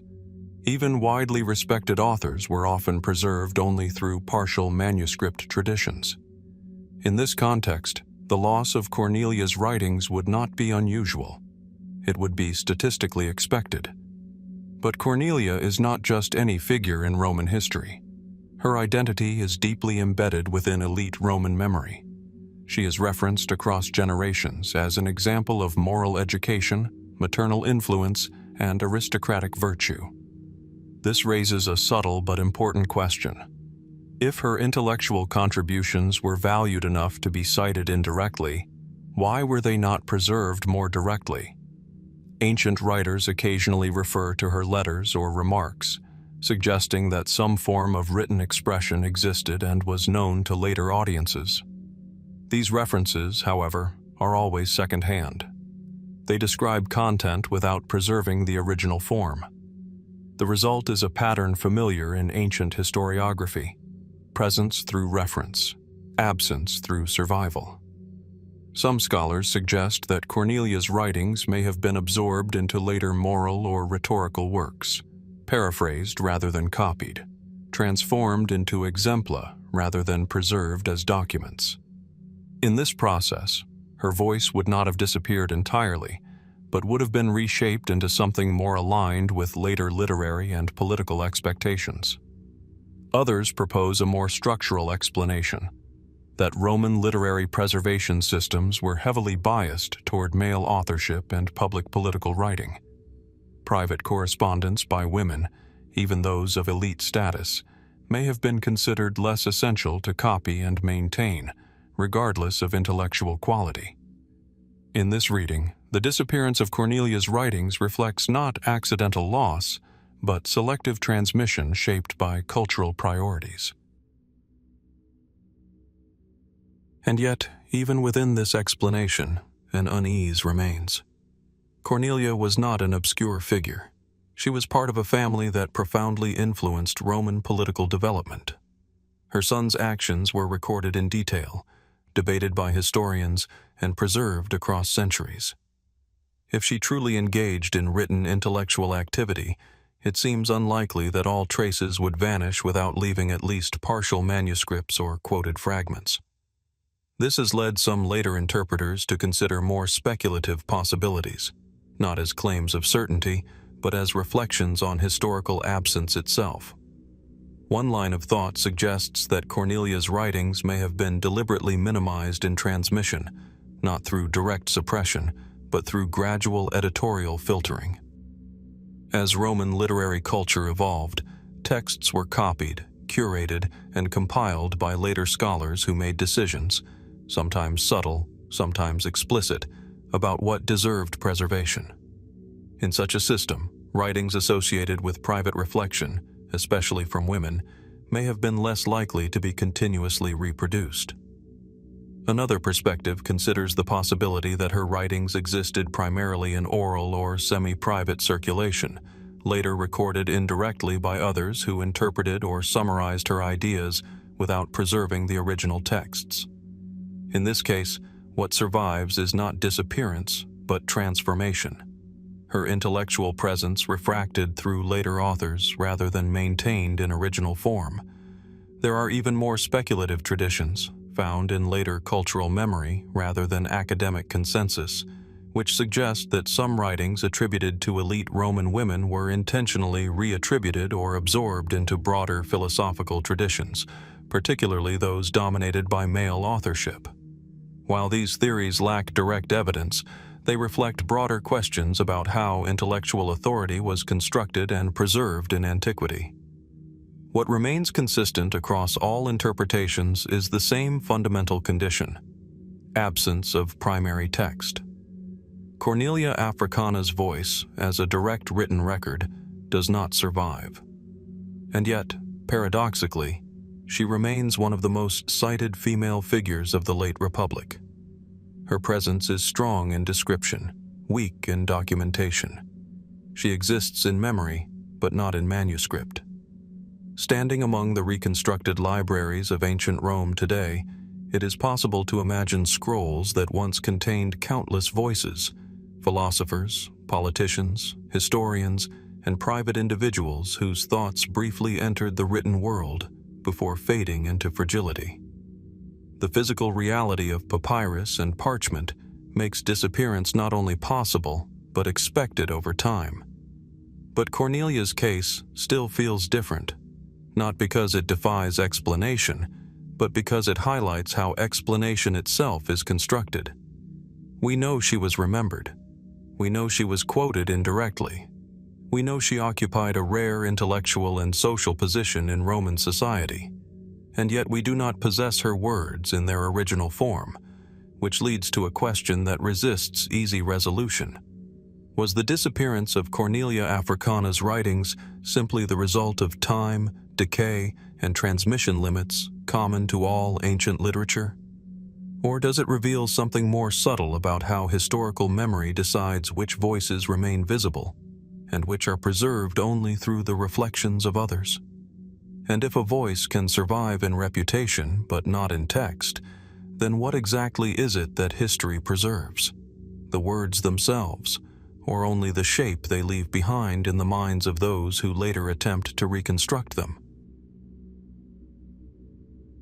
From the quiet absence of Cornelia Africana's writings, where memory survives without the physical trace of words, the narrative shifts once again into the political heart of the late Roman Republic, where even the most celebrated figures could find their reputations unsettled by forces they once seemed to control. In the Forum Romanum, beneath the open sky of Rome, stone platforms once carried the voices of generals, senators, and orators whose words shaped the fate of the Republic. Statues lined the edges of public squares. Temples stood as both religious and political anchors. Among these structures, one name once rose above many others in public admiration: Publius Cornelius Scipio Africanus. He was the man who defeated Hannibal Barca at Zama in 202 BC, bringing an end to the Second Punic War and securing Rome's dominance over Carthage. To later generations, he was not merely a military commander, but a symbol of Roman resilience and strategic brilliance. His victories reshaped the Mediterranean balance of power and established him as one of Rome's most celebrated figures. And yet, despite this legacy of triumph, the final chapter of his life does not follow the expected trajectory of perpetual honor. Instead, it enters a space of ambiguity. In the later years of his life, Scipio withdrew from public political engagement. Ancient sources suggest that tensions had begun to form between him and certain factions within the Roman Senate. The exact nature of these tensions is not fully preserved in surviving records, but references indicate disputes over influence, authority, and perhaps the direction of Rome's expanding power. At some point, Scipio left Rome and retreated to his estate in Liternum, a coastal settlement in southern Italy. It is here that the narrative becomes quieter and significantly more uncertain. Unlike many Roman figures whose final moments are recorded with ritual clarity, Scipio's withdrawal from public life is not accompanied by a clearly documented conclusion. There is no detailed account of his final days in Rome. Instead, what survives is a mixture of anecdotal references, later interpretations, and partial recollections. And then, an unusual detail emerges in the historical tradition. Scipio is said to have requested that he not be buried in Rome itself, but rather in Liternum. This decision, while not uncommon for Roman elites seeking distance from political memory, has been interpreted in various ways across time. Why would one of Rome's greatest victors choose separation from the city he helped elevate? Mainstream historical interpretation tends to view Scipio's withdrawal as the result of political fatigue and elite rivalry. In the Republic's highly competitive environment, even the most successful generals could become targets of suspicion. Military glory did not guarantee political permanence. In fact, it often created tension with senators who feared the concentration of personal influence. Some ancient sources hint at accusations or formal proceedings brought against Scipio late in his life. However, the details are inconsistent.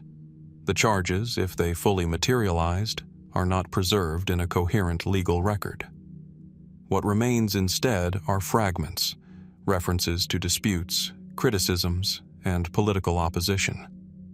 In some accounts, Scipio is described as having defended himself publicly before withdrawing voluntarily from Rome.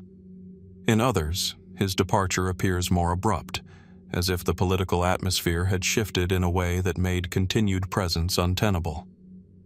Was this withdrawal a voluntary act of dignity, or a response to growing political pressure that is only partially visible in surviving texts? The historical record does not offer a definitive answer. What is clear is that Scipio's final years in Liternum were marked by distance from the political center. He lived away from the Forum, away from the Senate, and away from the structures that had defined his earlier life. His death, when it occurred, is not described with the same level of ceremonial detail reserved for other prominent Romans. There are no extensive contemporary accounts of his final moments. This absence has created space for interpretation. One line of thought suggests that Scipio chose withdrawal as a conscious rejection of political instability.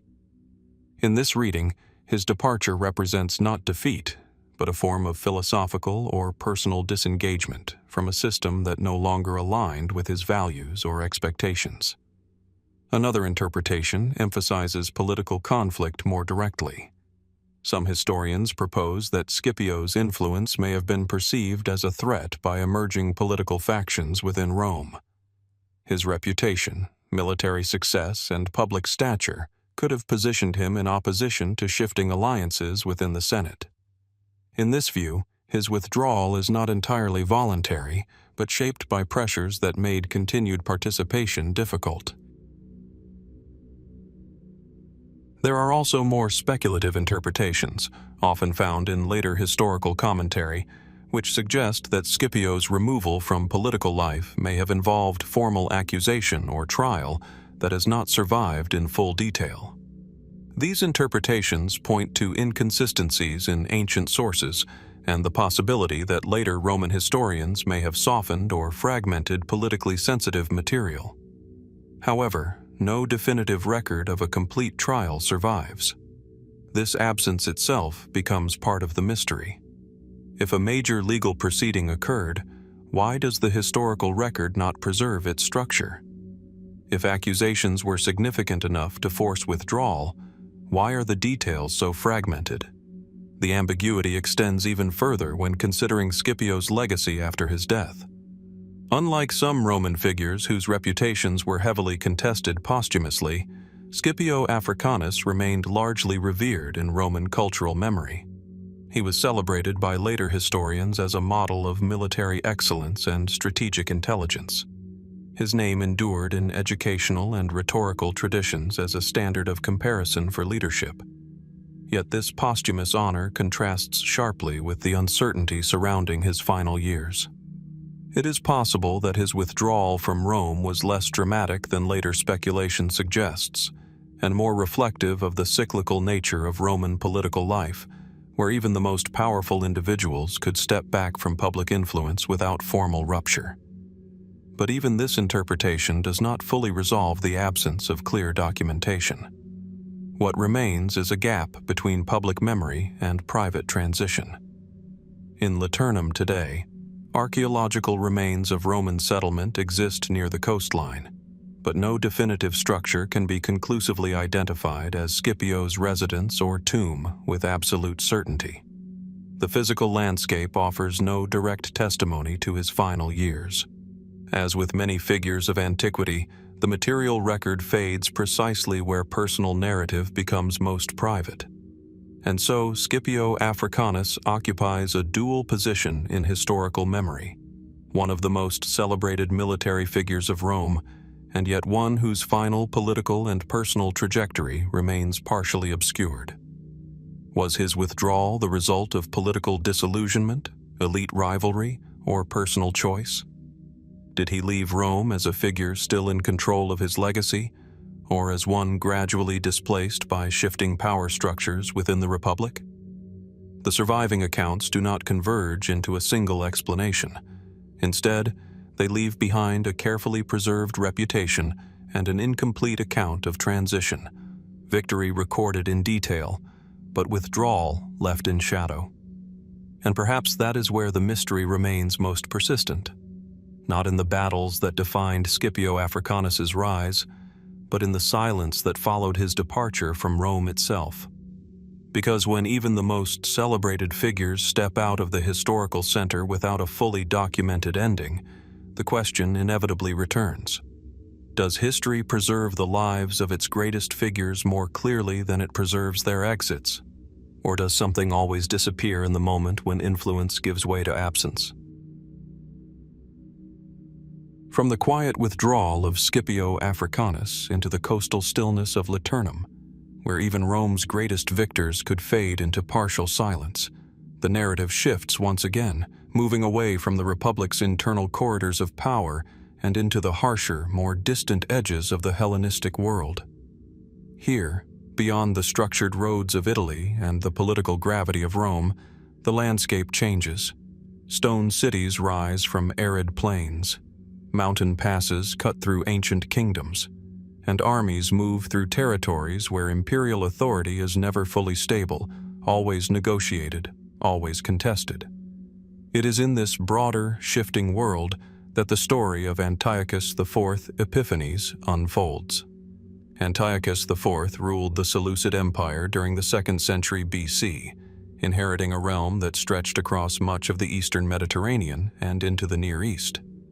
His reign is often remembered through the lens of cultural conflict, political ambition, and religious tension, particularly in Judea, where his policies became a central point of historical memory in later traditions. But beyond these well-known narratives of governance and unrest lies a final episode that resists full clarity: his disappearance during a military campaign in the eastern provinces. Ancient accounts place Antiochus IV in the final years of his reign, engaged in military operations far from the imperial center. The Seleucid Empire at this time was under pressure from multiple fronts: internal revolts, external rivals, and the constant challenge of maintaining control over vast and diverse territories. In this context, Antiochus reportedly undertook a campaign in the eastern regions, often associated with areas of modern-day Iran and beyond, seeking to secure revenue, reassert authority, and stabilize contested regions of the empire. And then, the narrative breaks.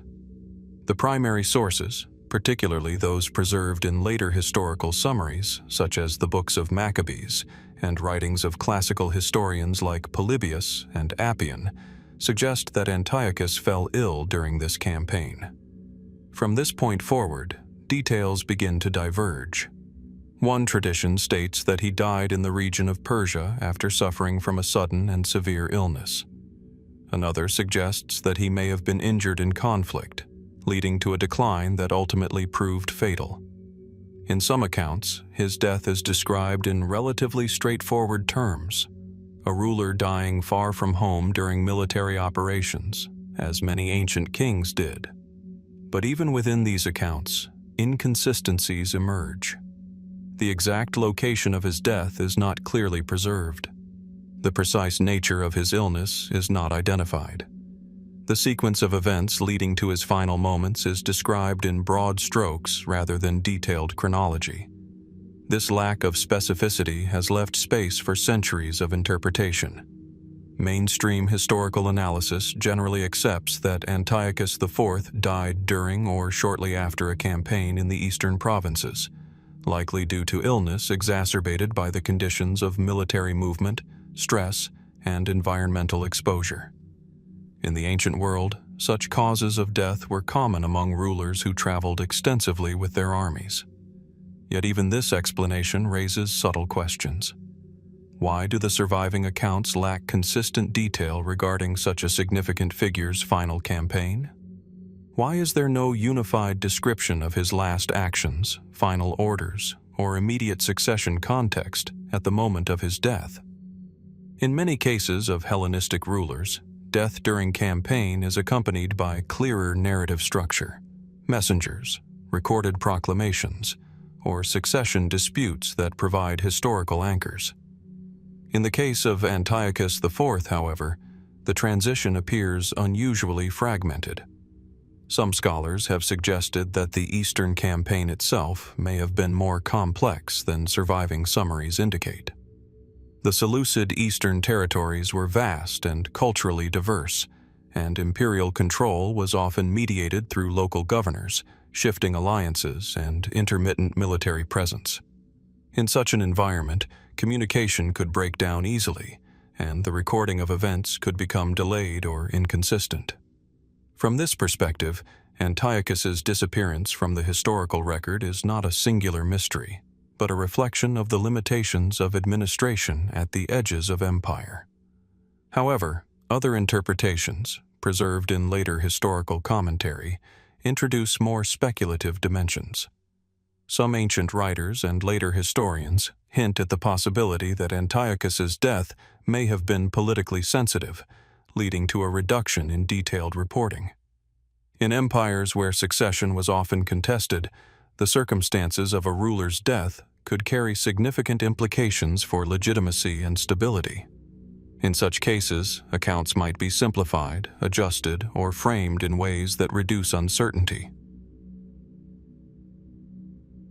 There are also traditions that suggest the Eastern campaign itself may have involved internal tensions within the Seleucid command structure. Rivalries among military leaders, regional governors, and court factions could have influenced both the conduct of the campaign and the reporting of its outcome. While no definitive evidence confirms such scenarios, they remain part of the broader interpretive landscape surrounding his final years.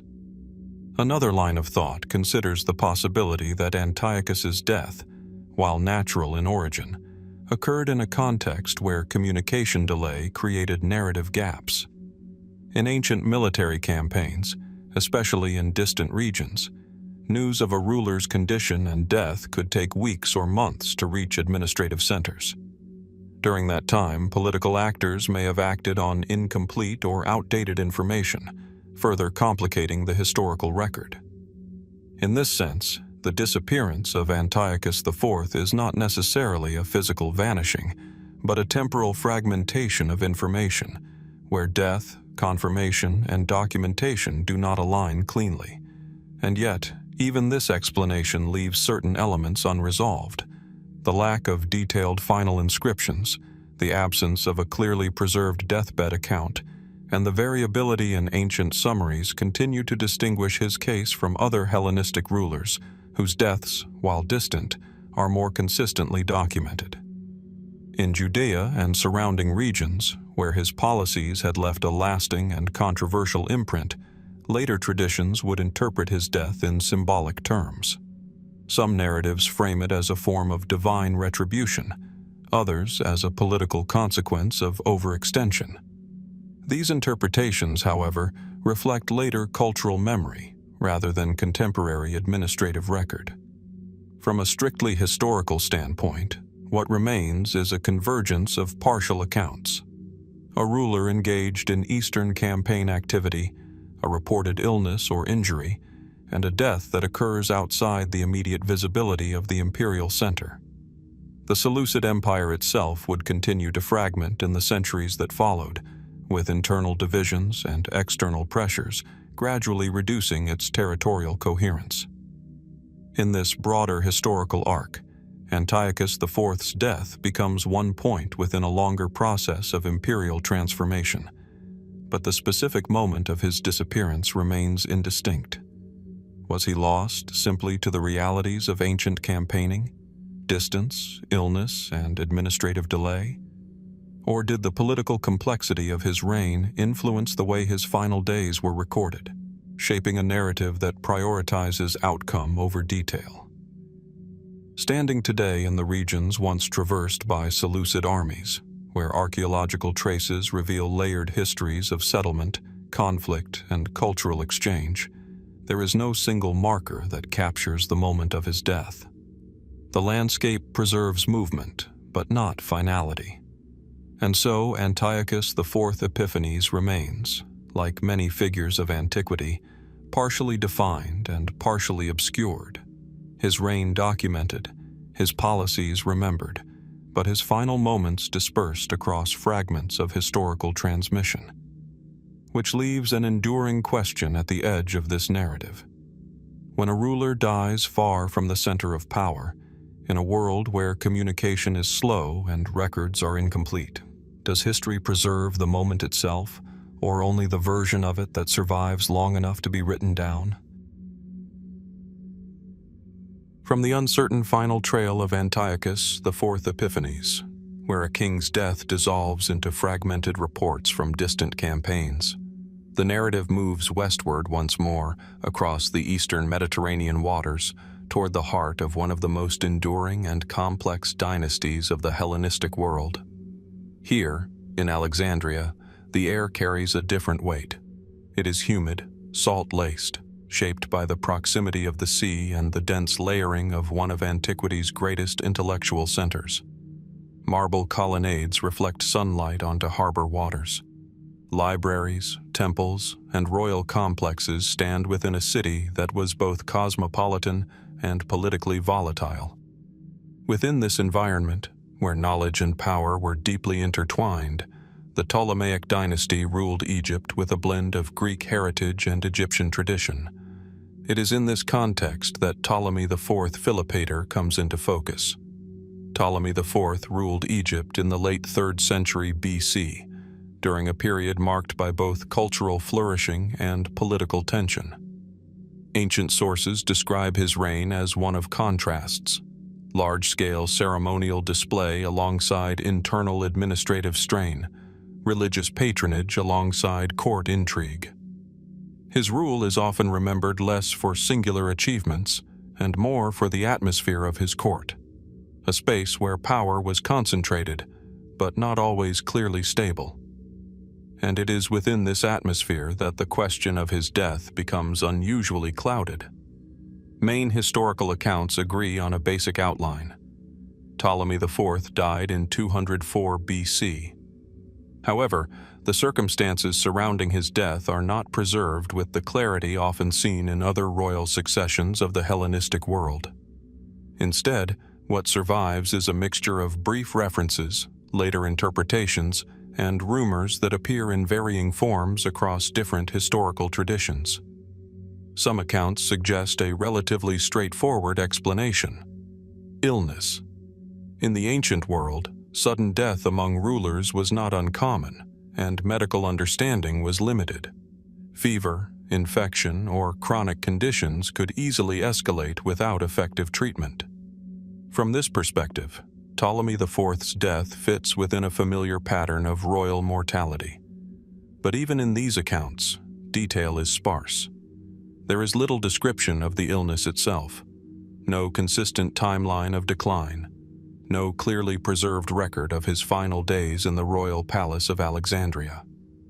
For a ruler of such significance, the lack of narrative precision is striking.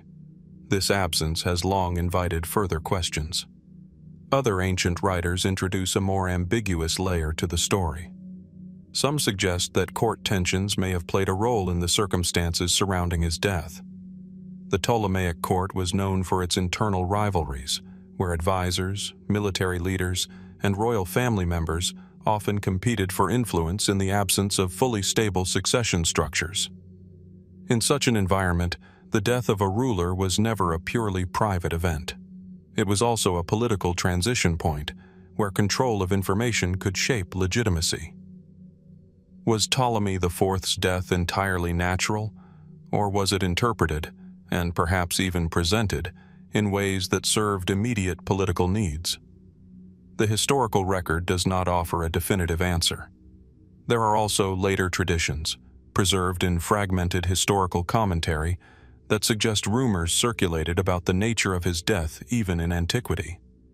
These rumors vary in content and reliability, but they consistently reflect uncertainty rather than consensus. Some versions imply sudden collapse. Others hint at prolonged illness obscured from public view. None provide verifiable details sufficient to confirm or dismiss alternative scenarios. Modern historical analysis tends to favor natural causes, primarily due to the lack of concrete evidence supporting any form of deliberate intervention. Yet even within this conclusion, the ambiguity of the sources remains acknowledged. The absence of detail itself becomes part of the historical problem. Why would a ruler of a highly documented and administratively sophisticated kingdom leave behind such a fragmented account of his death? To understand this, it is necessary to consider the structure of Ptolemaic Egypt itself. The royal court in Alexandria was not only a political center, but also an intellectual and bureaucratic hub. Records were maintained, but access to those records was controlled. Official narratives were shaped through court historians, administrative scribes, and later compilations. In such a system, the preservation of detail was not always neutral. It was filtered through political necessity, institutional stability, and the priorities of those in power at the time of writing. This raises the possibility that the lack of detail surrounding Ptolemy IV's death may not be accidental, but structural. Information may have been deliberately simplified to ensure a smooth transition of power to his successor, Ptolemy V, who ascended the throne at a young age under regency conditions. In moments of dynastic vulnerability, clarity can sometimes be less desirable than stability. Beyond this, some speculative interpretations, preserved in later historical discussion rather than primary sources, suggest that court factions may have had incentives to control the narrative of the king's final days. In such readings, ambiguity is not merely absence, but a tool, a way of preventing competing claims from gaining traction during a sensitive succession period. However, these interpretations remain speculative. There is no direct evidence of conspiracy or concealment. What exists instead is a pattern familiar in many ancient royal successions: limited detail, rapid transition, and later historical attempts to reconstruct events from partial records. What makes Ptolemy IV's case particularly intriguing is not any single anomaly, but the accumulation of small uncertainties, the absence of medical detail, the lack of a clear public narrative, the presence of later rumors without consistent agreement. Each element alone might be unremarkable. Together, they form a gap in the historical texture that resists full closure. In Alexandria today, beneath layers of modern construction and shifting coastline, archaeological remains hint at the scale and complexity of the ancient city. But no physical marker identifies the precise location of Ptolemy IV's final moments. The palace complexes of the Ptolemies are partially lost to time, submerged, rebuilt, or fragmented across centuries of urban transformation. And so the king's death exists primarily in textual form: brief references, later summaries, and historical interpretations shaped by distance. Was his passing the result of natural illness, as most historians conclude? Or was it surrounded by court dynamics that were never fully recorded, either due to loss of documentation or deliberate simplification in official narratives? Even more broadly, the question extends beyond the individual case. In dynastic systems where power transitions are tightly controlled, how often does the historical record preserve the full complexity of a ruler's final days? And how often does it preserve only what was necessary for continuity? Ptolemy IV Philopator remains, in this sense, a figure defined not only by his reign, but by the silence surrounding its end. A king of a powerful and meticulously organized kingdom, yet one whose final chapter resists the clarity that such systems often aim to preserve. And so the question remains, lingering quietly in the space between record and omission. When a ruler dies in a court built on both knowledge and control, does history record the truth of their death, or only the version that ensured the stability of what came after? From the uncertain and politically filtered death of Ptolemy IV Philopator in Alexandria, where even royal endings could be shaped by silence, omission, or controlled memory, The narrative now shifts away from courts of power and dynastic uncertainty, moving instead into a different kind of disappearance. Not the disappearance of a ruler, not the ambiguity of a death, but the fading trace of a mind. In the ancient intellectual landscape of the Hellenistic world, where philosophy, mathematics, geography, and rhetoric converged across cities like Alexandria, Athens, and Pergamon, knowledge itself was something that traveled. It moved through manuscripts copied by hand, through oral teaching traditions, and through the fragile preservation of written scrolls stored in libraries that were both vast and vulnerable. Among the thinkers who shaped this world, Crates of Mallus occupies a strangely quiet position. Mallus, a city in Cilicia, near the southeastern coast of modern Turkey, was Crates' place of origin. He lived during the 2nd century BC, a period when Greek intellectual traditions were being reshaped by expanding cultural exchange across the Mediterranean. Crates is most commonly identified as a Stoic philosopher and grammarian, associated with the intellectual life of Pergamon, one of the great centers of learning that rivaled Alexandria. He is remembered, above all, for one remarkable contribution: an early model of a spherical Earth represented through a constructed globe. According to later sources, Crates created or supervised the creation of a globe that attempted to represent the known world in 3 dimensions.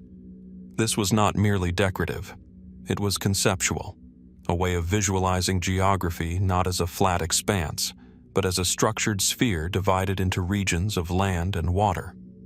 In a time when most representations of the world were still primarily planar, this idea carried profound intellectual implications. And yet, despite the significance of this concept, Crates of Mallus himself fades almost completely from the historical record. There is no surviving complete work authored by him, no preserved manuscript that can be definitively attributed to his hand, no continuous intellectual lineage that clearly transmits his writings in their original form. What remains instead are references, mentions in later authors, summaries of ideas, and fragmented acknowledgments of his influence. This absence creates a peculiar historical situation. A thinker credited with shaping early geographical imagination survives not through texts, but through traces of interpretation. Mainstream historical explanation begins with the realities of ancient textual preservation. In the Hellenistic world, scholarly works were often stored in major libraries, copied selectively, and transmitted through chains of intellectual tradition. The libraries of Alexandria and Pergamon were central to this system, but they were not immune to loss. Fires, political conflicts, administrative changes, and simple material decay all contributed to the disappearance of countless works. From this perspective, the loss of Crates' writings is not unusual. It is part of a broader pattern in which ancient intellectual production vastly exceeded what could be preserved. But Crates is not entirely absent. Ancient commentators, particularly later Roman and Greek scholars, refer to his ideas on geography and cosmology. Strabo, for example, discusses Crates' globe and his conceptual division of the world into distinct inhabited zones. These references suggest that Crates' ideas were known, discussed, and influential at least within certain intellectual circles. And yet, the original works that generated these ideas are missing. This raises a subtle but important distinction. Crates is not forgotten, but fragmented. Some scholars interpret this fragmentation as a natural result of transmission. Intellectual history in antiquity often functioned through commentary rather than preservation.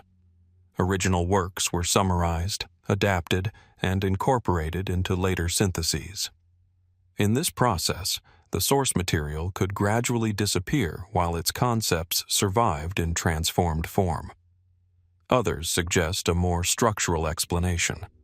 Crates lived in a period of intense scholarly competition between major intellectual centers, particularly Alexandria and Pergamon. Libraries were not only repositories of knowledge, but also instruments of cultural prestige. Works were copied, exchanged, and at times selectively prioritized. In such a system, the survival of any individual author's complete corpus depended not only on intellectual value, but on institutional continuity. If Crates's works were not continuously reproduced, even influential ideas could survive while the original texts faded. But there is another layer to the mystery that has intrigued later interpreters. Crates is often associated with geographical theory that challenged prevailing models of the inhabited world.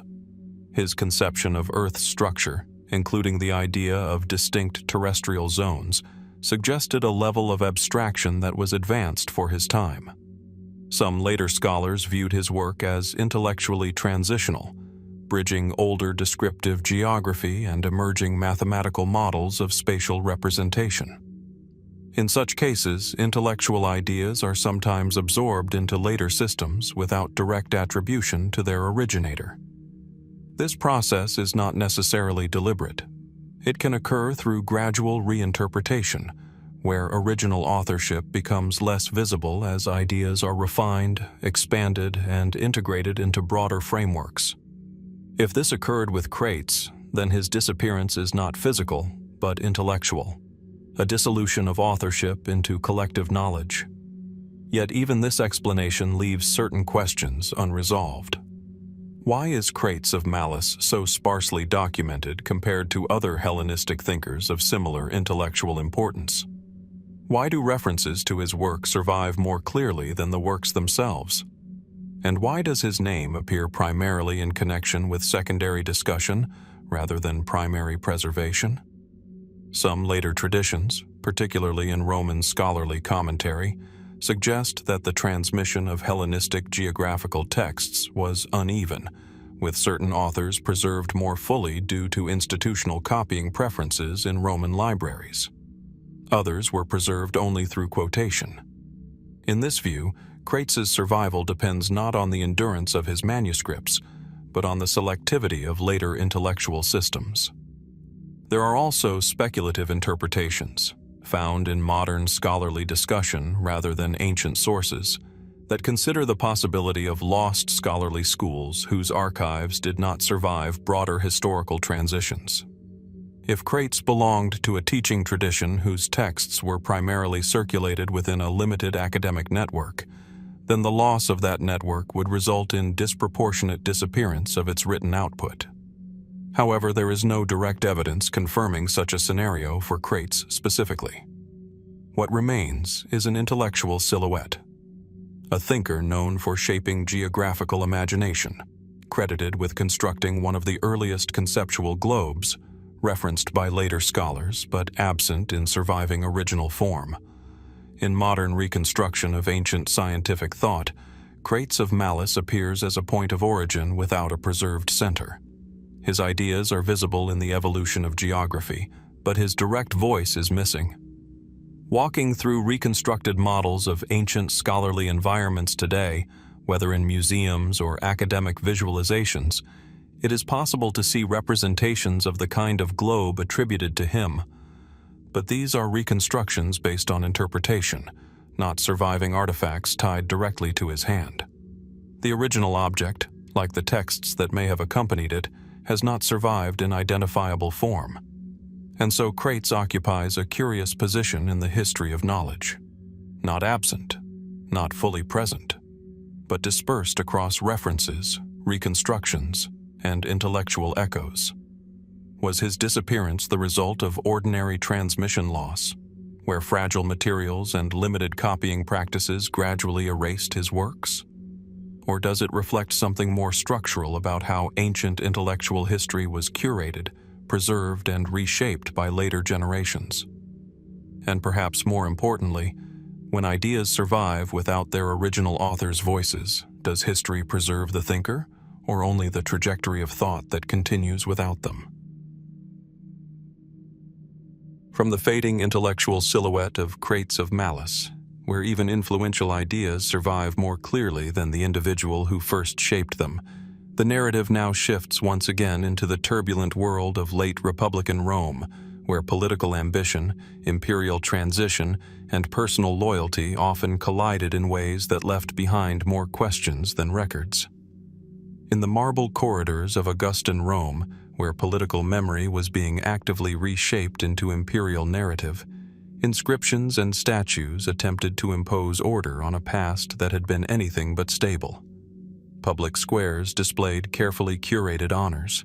Family lineages were elevated or obscured depending on their alignment with emerging authority. Within this environment, certain figures appear clearly defined in the historical record, while others remain partially obscured, visible yet unresolved. Among these is Varro Murena.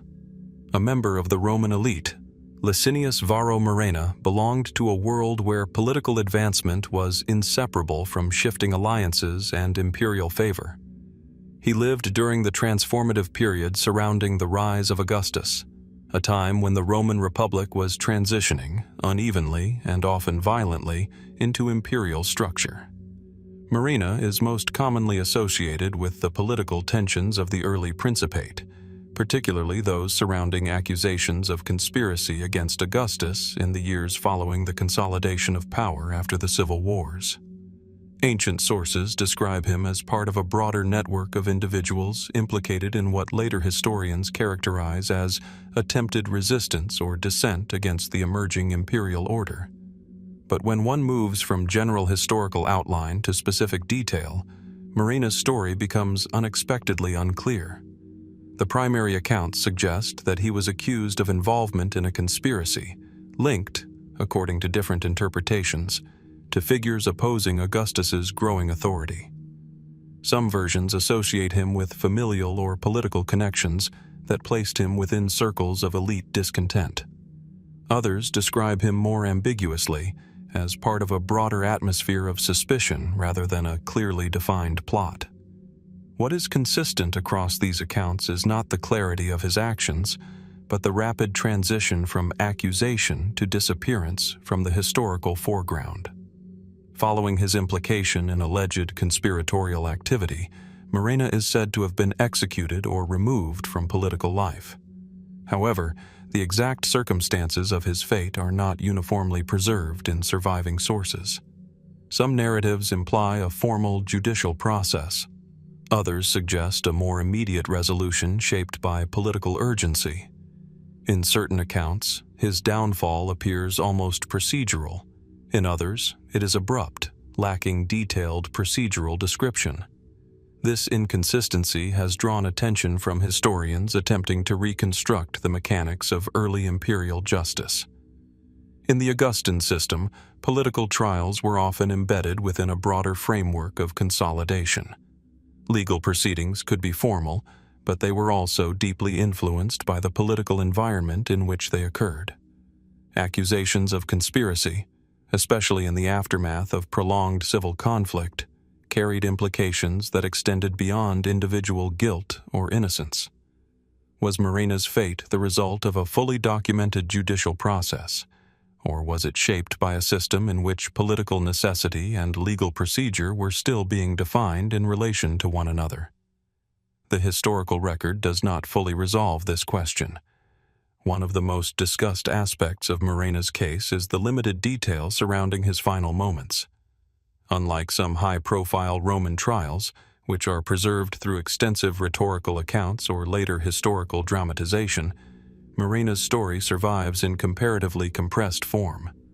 The outlines of accusation and outcome are present, but the intermediate steps, the full legal arguments, the personal defense, the detailed procedural chronology, are not preserved in equal depth. This absence has led to differing interpretations. Mainstream historical analysis generally frames Murena's fate within the broader pattern of Augustan consolidation. After years of civil war, Augustus faced the challenge of stabilizing political authority while maintaining the appearance of republican continuity. In this environment, accusations of conspiracy served both legal and symbolic functions. They reinforced boundaries of acceptable political behavior while signaling the limits of dissent. From this perspective, Murena's fate is not unusual. It reflects a transitional system still defining its own legal and political boundaries. But even within this explanation, certain elements remain indistinct. Why does Murena's case lack the extensive rhetorical elaboration found in other Roman political trials? Why are the details of his defense, if it occurred in full public form, not preserved in surviving orations or later historical summaries with greater clarity? Some scholars suggest that this may reflect the selective nature of historical preservation. Roman historiography often focused on figures whose actions had broader narrative significance within imperial ideology. Individuals whose cases were politically sensitive but not centrally symbolic may have been recorded in more limited form. Others propose that Murena's case may have been deliberately minimized in later transmission.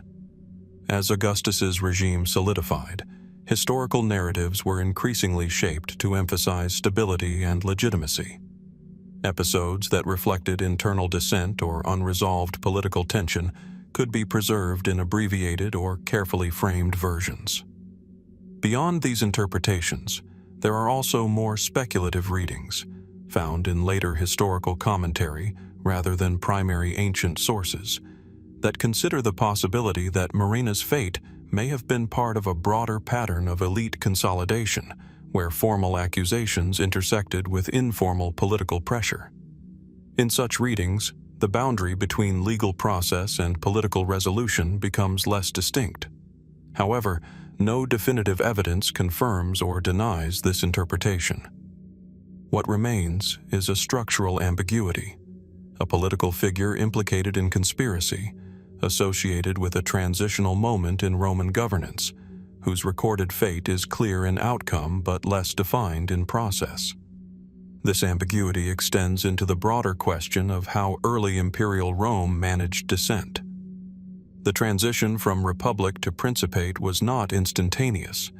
It involved overlapping systems of authority, evolving legal practices, and shifting norms of political behavior. In such a system, the recording of trials, punishments, and political removals was not always consistent. Some cases were preserved in detail, while others appear only in summary form. Murena's case appears to belong to the latter category. In the physical landscape of Rome today, there is no specific site that definitively marks his trial or final moments. The Forum, where political life once unfolded in public view, has been reshaped by centuries of architectural transformation. Memory in stone survives in fragments, but procedural detail does not. And so Varro Murena exists in historical record as a figure defined by both presence and absence. Present in the sense of recorded accusation and outcome, absent in the sense of detailed narrative continuity. Was his fate the result of a fully articulated legal process that has simply not survived in full textual form? Or does his case reflect a moment in which political transition outpaced the capacity of historical documentation to preserve its complexity? And more broadly, when a political system is in the process of becoming something new, does history record its decisions fully, or only the simplified outlines that remain after stability has been achieved? From the unresolved political ambiguity surrounding Varro Murena, where a Roman elite's fate is preserved in outline but not in full narrative clarity, the exploration shifts once more, this time moving far beyond the familiar boundaries of Rome and into a world that ancient authors themselves often struggled to describe with consistency. The setting changes dramatically. From marble forums and imperial courts, we move eastward across deserts, rivers, and mountain passes into the vast and complex landscape of the Indian subcontinent as it was perceived by Hellenistic observers. Here, geography itself becomes part of the mystery, filtered through travel accounts, diplomatic reports, and second-hand descriptions that attempted to bridge worlds separated by immense distance. At the center of this intellectual crossing stands Megasthenes. Megasthenes was a Greek ethnographer and diplomat who lived during the 4th and 3rd centuries BC. He is most widely known for his work Indica, an account of India based on his observations and experiences while serving as an ambassador to the court of Chandragupta Maurya in Pataliputra, the heart of the Mauryan Empire. His writings, though surviving only in fragments quoted by later authors such as Strabo, Arrian, and Diodorus Siculus, represent one of the earliest systematic attempts by a Western observer to describe Indian society, geography, flora, fauna, and political structure in detail.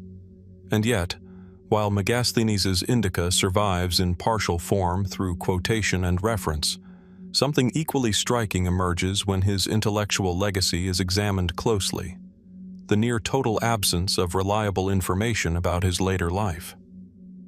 After his documented diplomatic role and his compilation of observations, Megasthenes seems to fade from the historical record.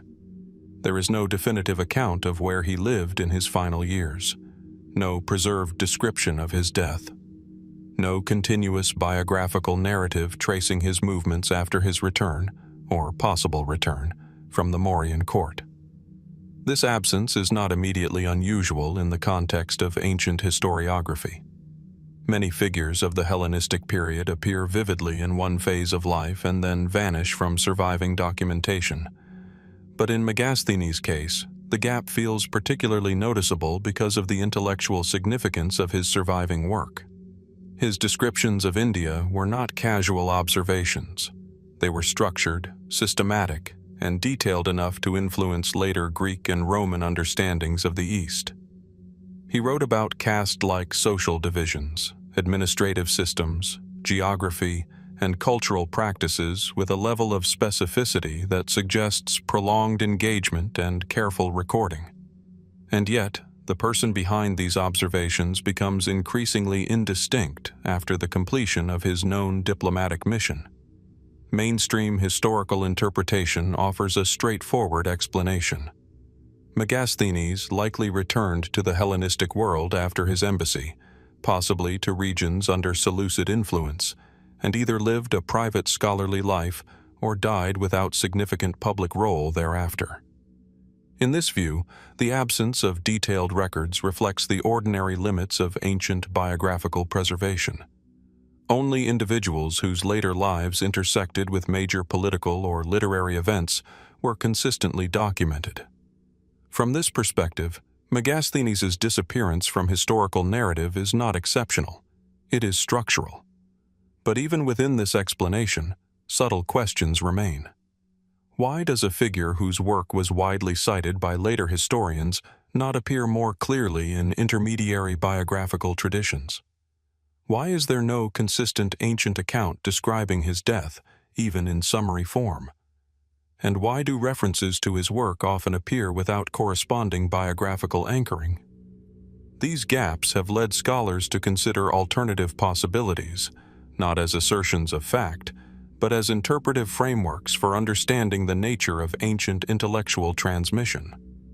One such interpretation suggests that Megasthenes' later life may simply have been uneventful from the perspective of ancient historiographers. In a world where historical attention was often reserved for political actors, military leaders, and philosophical founders, a diplomat-turned-observer may not have attracted sustained narrative interest after completing his official role. In this reading, his disappearance is not mysterious, but editorial, shaped by what ancient writers considered worth preserving. Another perspective considers the fragmentary survival of his work itself as a contributing factor. Since Indica survives only through quotations, it is possible that biographical material associated with it was similarly lost during the transmission process. As later authors excerpted his geographical and ethnographic observations, they may have omitted contextual details about his life that were originally present in the full text. If this is the case, then Megasthenes' missing later life is not a historical void, but a byproduct of selective preservation. Yet there are also more speculative interpretations, found in later scholarly discussion, that explore the possibility that Megasthenes may have continued to travel or serve in capacities that did not generate lasting written records. the Hellenistic world was characterized by movement. Diplomats, scholars, merchants, and envoys often operated across shifting political boundaries. If Megasthenes continued such activity, his later years may have unfolded in regions where record-keeping traditions did not preserve his presence in a way accessible to surviving Greco-Roman sources. In this scenario, his life does not end abruptly. It disperses across geography. Still, even these explanations leave a lingering sense of incompleteness. Megasthenes occupies a unique position in ancient intellectual history. He is simultaneously central and peripheral. Central because his descriptions of India became foundational references for later classical writers, and peripheral because his own life story remains so thinly documented. This contrast creates a kind of asymmetry between influence and biography. We know what he described. We do not know, with any certainty, what became of him. In modern reconstructions of ancient knowledge exchange, Megasthenes is often depicted as a bridge figure, someone who connected Greek intellectual traditions with the complex realities of the Mauryan Empire. But bridges, by their nature, are not destinations. They are passages, and passages do not always preserve the full biography of those who cross them. Standing in the regions once associated with Pataliputra, modern-day Patna in India, archaeological layers reveal the scale of the Mauryan capital, fortifications, administrative structures, and urban planning that reflect a highly organized imperial system. It is not difficult to imagine why a Greek observer would find such a city worthy of detailed description. But there is no physical trace that links Megasthenes himself to a final resting place, nor any inscription that marks his later years. He survives through text, but only partially, through quotation, but not continuity, through influence, but not biography, and so his later life remains suspended between historical presence and textual disappearance. Was Megasthenes' fading from the record simply the result of ordinary ancient biographical selectivity, where only politically active or philosophically canonical figures received sustained attention? Or does his case reflect something broader about how cross-cultural observers were absorbed into traditions that remembered their work, but not their personal trajectories? And perhaps more fundamentally, when knowledge survives but its author does not, does history preserve the individual who witnessed the world, or only the fragments of what they chose to record before they themselves slipped beyond the reach of documentation? From the fragmented later life of Megasthenes, where a figure of considerable intellectual influence survives only through quotations and echoes in later authors, the narrative shifts once more, this time returning toward the turbulent landscape of Hellenistic warfare, where ambition, fragmentation, and memory often collided on a scale as vast as the kingdoms themselves. In the mountain passes of Epirus, where stone ridges cut sharply into the sky and narrow valleys carry wind like distant voices, the memory of one ruler once echoed across the ancient Mediterranean world. Pyrrhus of Epirus, king, general, and relentless campaigner, moved through these landscapes in a lifetime defined by movement rather than stillness. He was a figure of extraordinary military ambition. To Roman historians, he was both admired and feared, remembered for his campaigns in Italy against the early Roman Republic, where his tactical victories became so costly that they gave rise to the term Pyrrhic victory. To Hellenistic sources, he was a king of restless energy, shifting between conflicts in Greece, Italy, and the wider Mediterranean world. Yet while Pyrrhus himself is well documented in ancient historical narratives, something unusual emerges when attention turns away from his campaigns and toward the preservation of records concerning his later years and legacy. Unlike many rulers whose reigns were followed by structured historical preservation in royal archives or administrative traditions, Pyrrhus's documentary footprint appears uneven, fragmented, and in places unexpectedly thin. The surviving ancient sources provide detailed accounts of his military movements, alliances, and battles.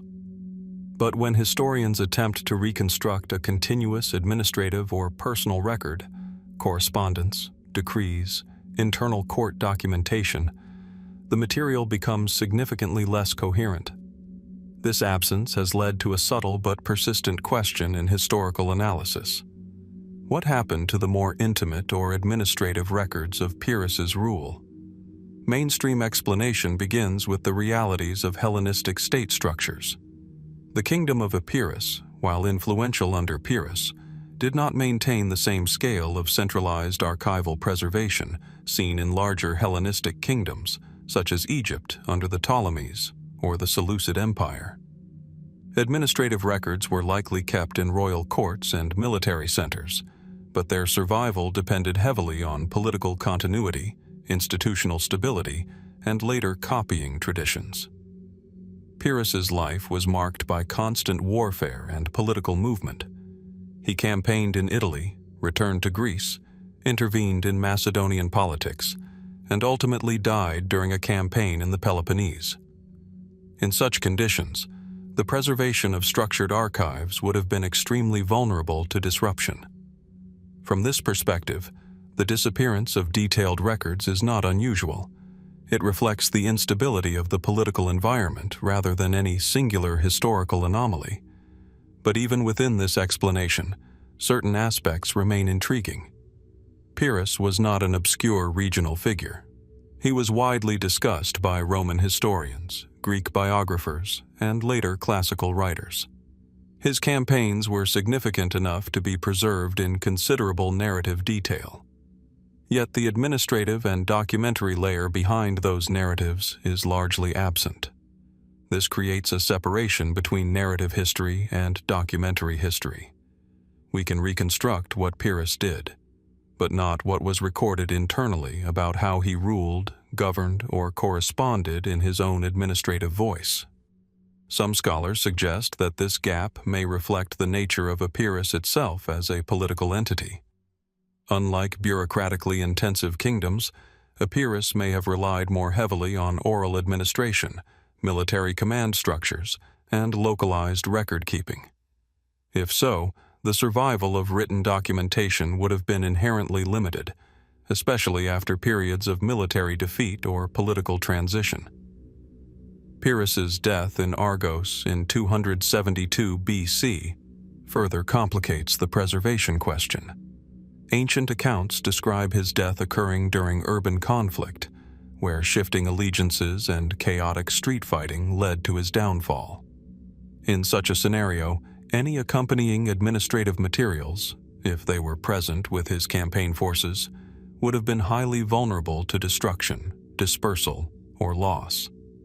And yet, there is also the possibility that some records did survive in some form, but were not transmitted through dominant historical traditions.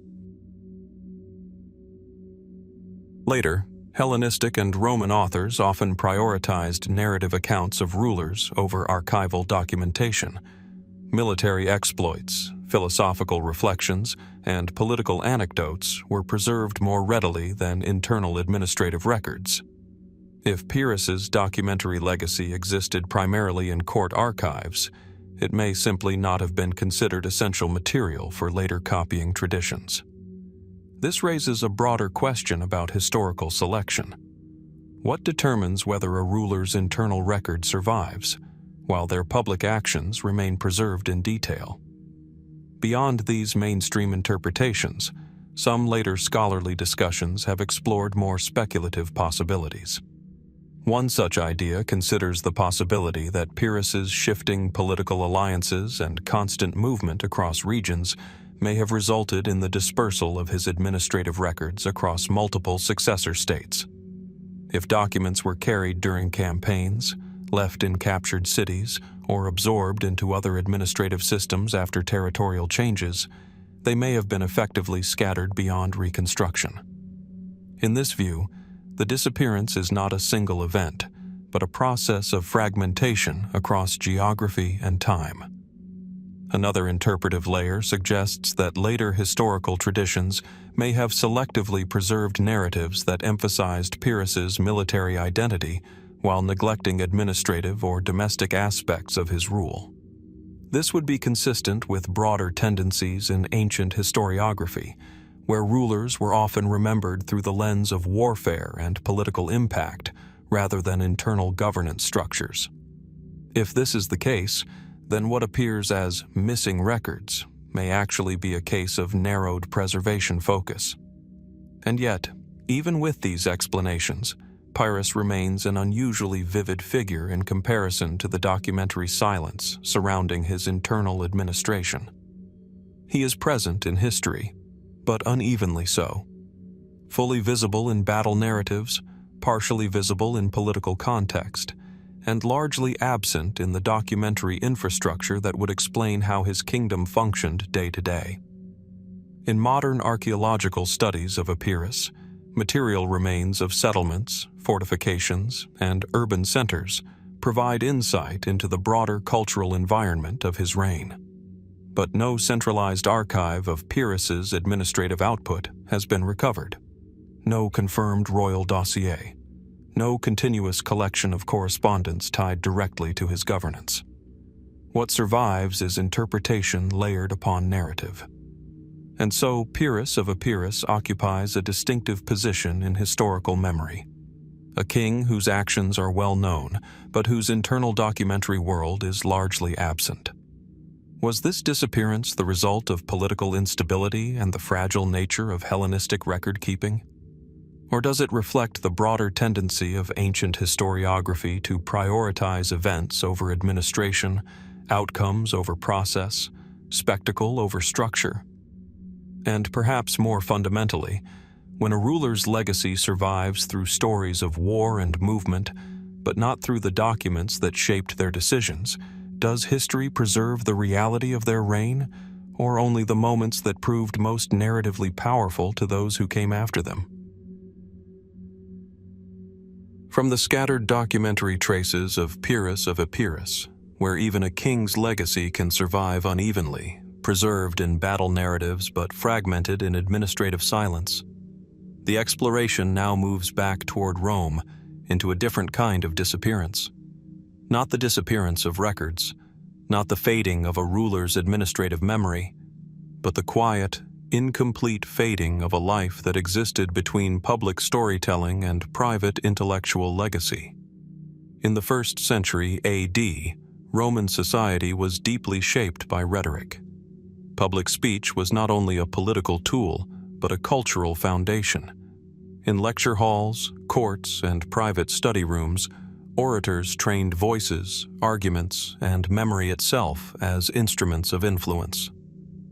It is within this world that Seneca the Elder, Lucius Annaeus Seneca, emerges. Unlike his more philosophically famous son, Seneca the Younger, Seneca the Elder is remembered primarily as a rhetorician and compiler of rhetorical traditions. His most significant surviving work, Controversiae and Suasoriae, preserves structured examples of rhetorical exercises and legal arguments that were used in Roman education.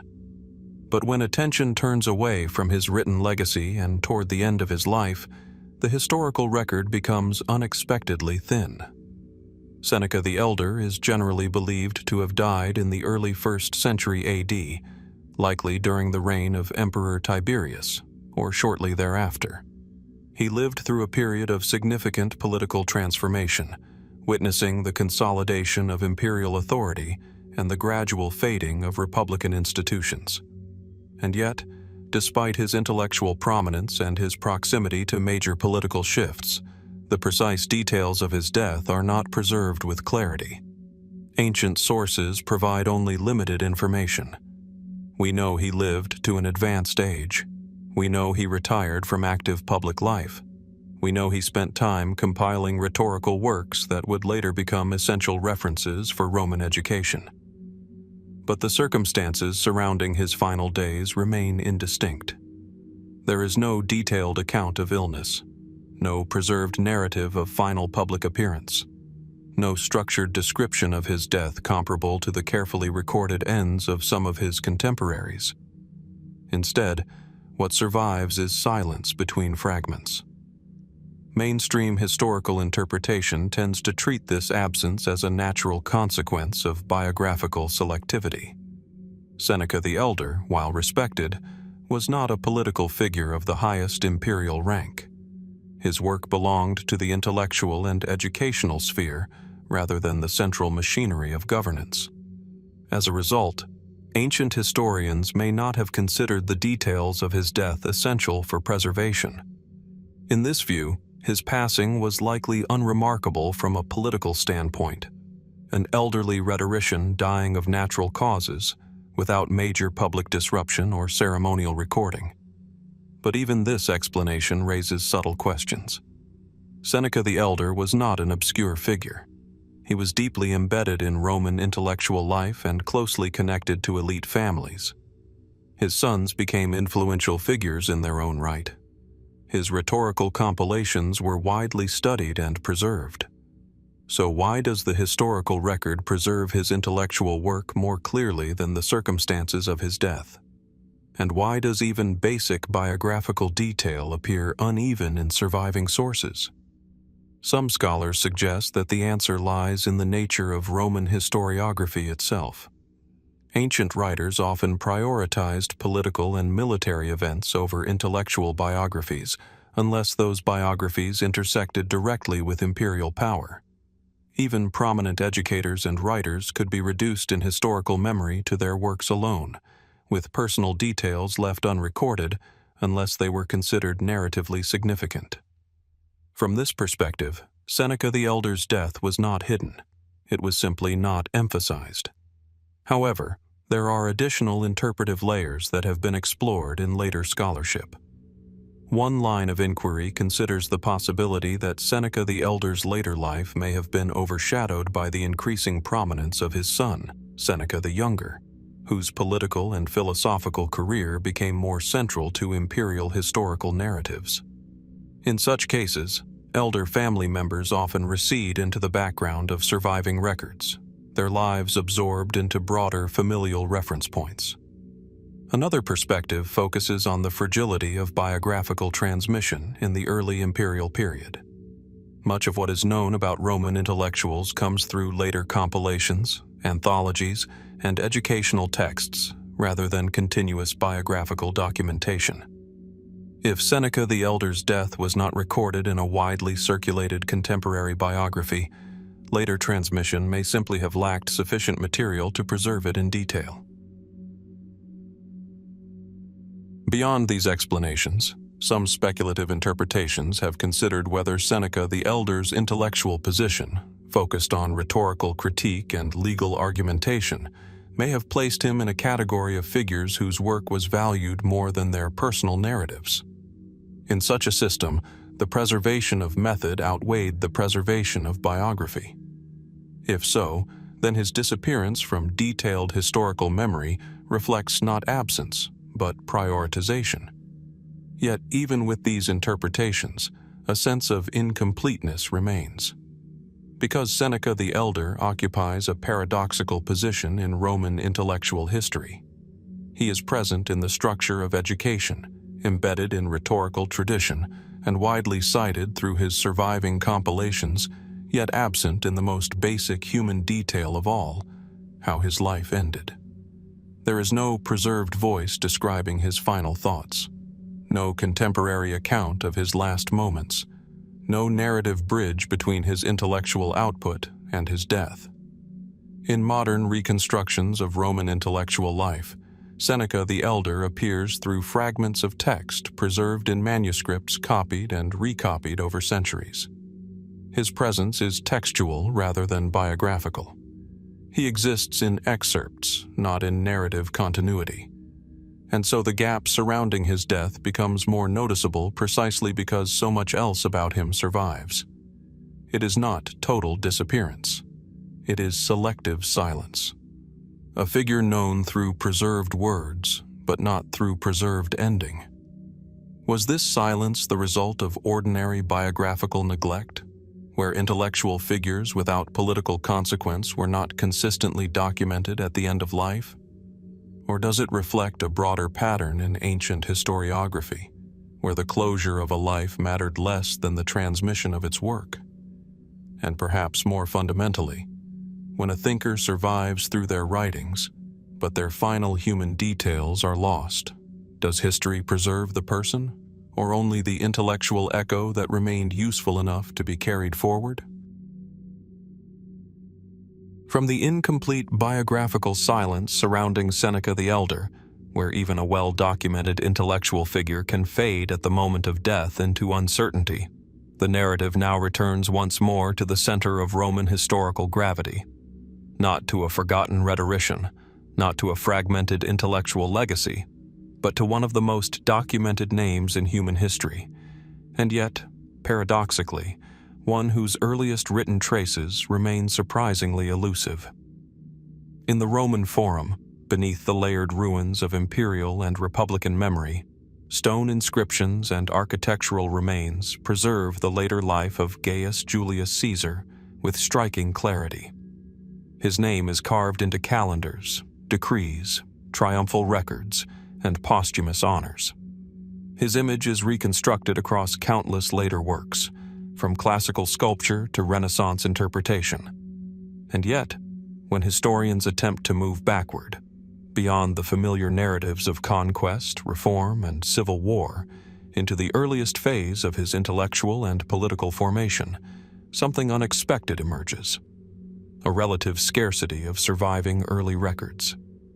This is not an absence of Caesar himself in history. It is an absence of continuous contemporary documentation from the earliest stages of his public life. Caesar was born in 100 BC into the patrician Julii family, a lineage that claimed descent from Venus and held long-standing aristocratic status in Rome. His early years unfolded during a period of increasing political instability, where factional conflict between populares and optimates shaped the trajectory of Roman governance. Yet despite his later prominence, the documentary record of his earliest activities is fragmented. Mainstream historical sources reconstruct Caesar's youth and early career through later writings, most notably Suetonius, Plutarch, and Cassius Dio, authors who were writing decades, sometimes centuries, after the events they describe. These accounts provide structured narratives of his early education, his rhetorical training, his early legal engagements, and his initial political ambitions. But they are retrospective constructions. What is missing are abundant contemporaneous records from Caesar's formative years that might provide direct, uninterrupted insight into his early development. This raises a subtle but important distinction in ancient historiography: the difference between early life documentation and later life narrative consolidation. For many Roman elites, especially those who rose to prominence during turbulent political periods, early records were not systematically preserved unless they intersected with major public events. Legal documents, speeches, and administrative records from early careers often survived only if they were copied, cited, or incorporated into later archival traditions. Caesar's early life, occurring before his full political ascent, falls into this category of partial visibility. We know he served in religious offices, including the position of Flamen Dialis in his youth, though he did not fully assume the role. We know he was captured by pirates in his early adult life and famously negotiated his own ransom, an episode preserved in multiple later accounts. We know he pursued legal and rhetorical training, and that he was already engaged in political maneuvering before reaching the highest offices of the Republic. But these events are known primarily through later narrative reconstruction, not through a continuous chain of surviving early documentation. So the question emerges quietly: where are the early records themselves? Mainstream historical explanation begins with the realities of Roman archival practices in the late Republic. Unlike the centralized bureaucratic systems of later imperial administration, early Roman record-keeping was fragmented across multiple institutions. Family archives, temple records, senatorial decrees, and personal correspondences were preserved independently. Survival depended heavily on copying traditions and later historical interest. Early career records of individuals, especially those not yet occupying the highest offices of state, were often not systematically preserved unless later generations deemed them significant enough to copy into broader historical works. From this perspective, the absence of early Caesar-specific documentation is not unusual. It reflects a broader structural reality. Early political lives were often documented lightly until they intersected with major historical events. But Caesar's case still feels distinctive, because unlike many figures whose early lives are sparsely documented due to lack of later significance, Caesar's early life is retrospectively reconstructed with unusual emphasis. Later historians clearly considered his formative years essential to understanding his rise, and yet the primary materials underlying those reconstructions are limited. This creates a historical asymmetry. We have detailed narratives of Caesar's early actions, but not a continuous archive of contemporaneous records from that period. Some scholars interpret this gap as a consequence of civil conflict and archival loss. The late Republic was marked by wars, political purges, and institutional disruption. Fires, sackings, and the general instability of the period likely contributed to the destruction or dispersal of early records belonging to many prominent figures, including Caesar. In this reading, the missing early documentation is not unique. It is part of a broader pattern of loss during periods of upheaval. However, other interpretive perspectives consider how later historical construction may have influenced what was preserved and what was emphasized.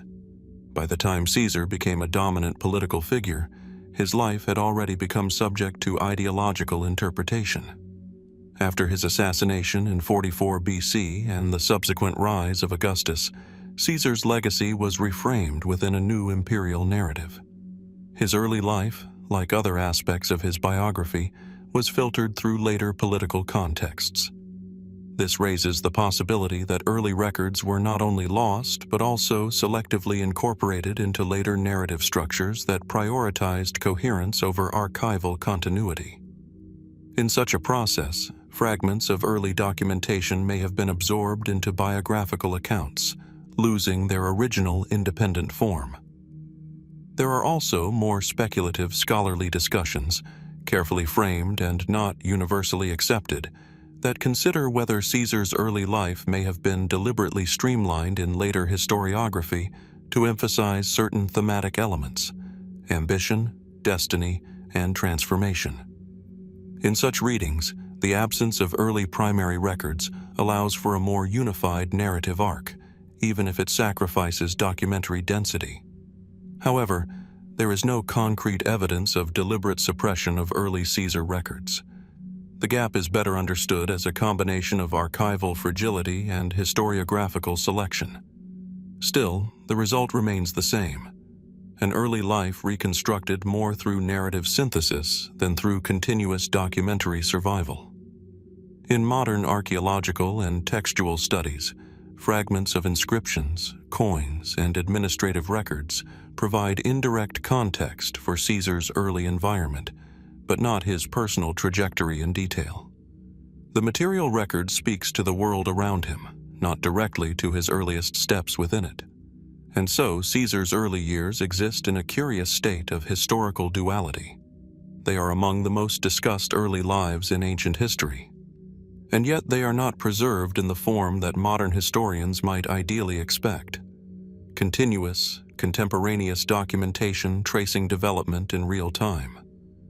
Instead, they exist as reconstructed narrative layers built from later sources, filtered through political transformation and historical interpretation. Standing among the ruins of the Roman Forum today, where inscriptions from different eras overlap and fragment across stone surfaces, it becomes clear how memory itself is layered. Some names are carved deeply and repeatedly. Others survive only through reference. Some moments are preserved in detail, while others are inferred from what came after. Caesar's early life belongs to that inferred category: visible, but not fully preserved; present, but not continuously documented. And so the question remains open, suspended in the space between survival and reconstruction. When a figure becomes so central to history that their later life reshapes how their earlier years are understood, do the missing records represent simple loss, or do they reveal how history itself is built more from what survives than from what was originally lived? From the reconstructed fragments of Caesar's early life, where even one of antiquity's most documented figures reveals gaps in his formative record, the narrative now shifts away from Rome's internal evolution and moves eastward toward the shifting political landscapes of ancient Persia, where identity itself once became a question of power. In the dry expanses of the Achaemenid world, where fortified palaces rose from desert plains and imperial roads stretched across continents, the machinery of governance depended heavily on centralized authority and carefully maintained royal legitimacy. At the heart of that legitimacy stood the figure of the king, a presence both political and symbolic, whose identity was meant to be unmistakable. And yet, in 522 BC, that certainty was disrupted. The death of Cambyses II, son of Cyrus the Great, is generally placed during his return from a military campaign in Egypt. Ancient sources describe confusion, instability, and uncertainty surrounding the royal succession. It is within this atmosphere that a figure emerges, or re-emerges, claiming to be Bardia, also known in Greek accounts as Smerdis, the brother of Cambyses. But the identity of this figure remains one of the most enduring uncertainties of early Persian imperial history. Was he truly the royal prince Bardia? Or was he an impostor, later remembered as the false Smerdis? The traditional account, preserved most prominently by Herodotus, describes a dramatic sequence of events. According to this narrative, Cambyses had secretly killed his brother Bardia before leaving for Egypt. However, news of this death did not become widely known. Taking advantage of this secrecy, a Magian priest named Gaumata is said to have impersonated Bardia, seizing the throne and ruling briefly as king.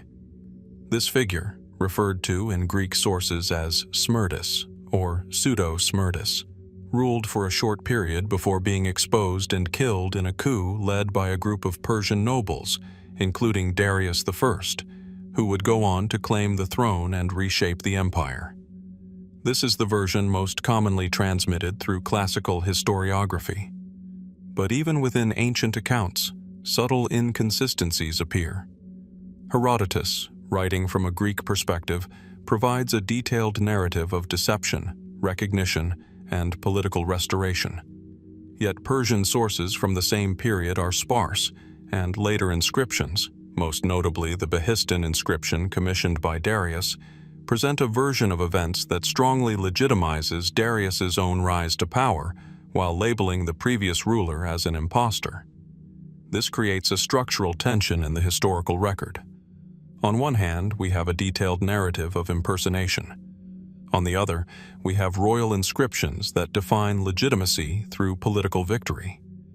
Between these two frameworks lies the central question: was the false Smerdis an impostor, or a rival claimant whose legitimacy was contested by the eventual victor? Mainstream historical interpretation generally accepts that a usurpation did occur, though the exact identity of the ruler during this brief period remains debated. The most widely accepted view is that Gaumata, a member of the Magian priestly class, impersonated Bardia and briefly controlled the empire by exploiting limited awareness of the prince's fate. In this reading, the false Smerdis is a historical impostor whose identity was deliberately obscured by political necessity and later imperial propaganda. However, even this explanation rests on layers of interpretation derived from sources that are themselves politically charged. The Behistun inscription, carved under Darius I, presents the usurpation as a divine correction of illegitimate rule. It frames Darius's rise as restoration rather than conquest. In this context, labeling the previous ruler as an impostor reinforces the legitimacy of the new regime. This has led some scholars to question whether the identity of the false Smyrtus was as clear in reality as it appears in retrospective narrative. Was Gaumata truly impersonating a murdered prince? Or was the situation more politically complex, involving competing claims within the royal family or administrative elite? Some interpretations suggest that Bardia may not have been killed by Cambyses at all, but instead may have briefly ruled before being overthrown by Darius and his allies. In this version, the label false Smyrtus becomes a post-event political designation rather than a literal description of identity deception. If this is the case, then the mystery shifts from impersonation to legitimacy. Not who was he pretending to be, but who was recognized as legitimate ruler, and by whom. Other speculative interpretations, carefully framed within historical debate rather than accepted fact, consider the possibility that the Magian identity of Gaumata reflects broader tensions between different administrative and religious groups within the Achaemenid system. In such a reading, the conflict may have been less about a single impersonator and more about competing power structures within the empire during a moment of transition. However, no definitive evidence allows for a complete resolution of this question. What remains consistent across all accounts is the brief duration of this contested reign and the violent political transition that followed. The figure known as false Smyrtus disappears from the historical record almost as quickly as he appears. His rule is defined not by administrative legacy, but by its abrupt termination and subsequent reinterpretation by his successors. In modern reconstructions of Achaemenid history, the episode stands as a moment where identity, legitimacy, and political narrative converge in unstable form. The physical record, inscriptions, administrative tablets, and archaeological remains, offers insight into the structure of the empire, but not a definitive resolution of individual identity during this transitional period. The palace complexes of Pasargadae and Persepolis, where later Achaemenid rulers consolidated imperial memory, reflect a system deeply invested in defining legitimacy through monumental inscription. Yet even these structures preserve interpretation rather than transparent continuity. And so the question of the false Smyrtus remains embedded within competing layers of narrative. A possible impostor, a possible legitimate ruler redefined by successors, a political figure whose identity is inseparable from the struggle that followed his brief appearance in power. Was he a man assuming a stolen identity, or a ruler whose memory was reshaped by those who succeeded him? And more broadly, when history is recorded by those who emerge victorious from moments of political rupture, how often does identity itself become part of the narrative constructed after the fact, rather than a fixed reality preserved in its original form?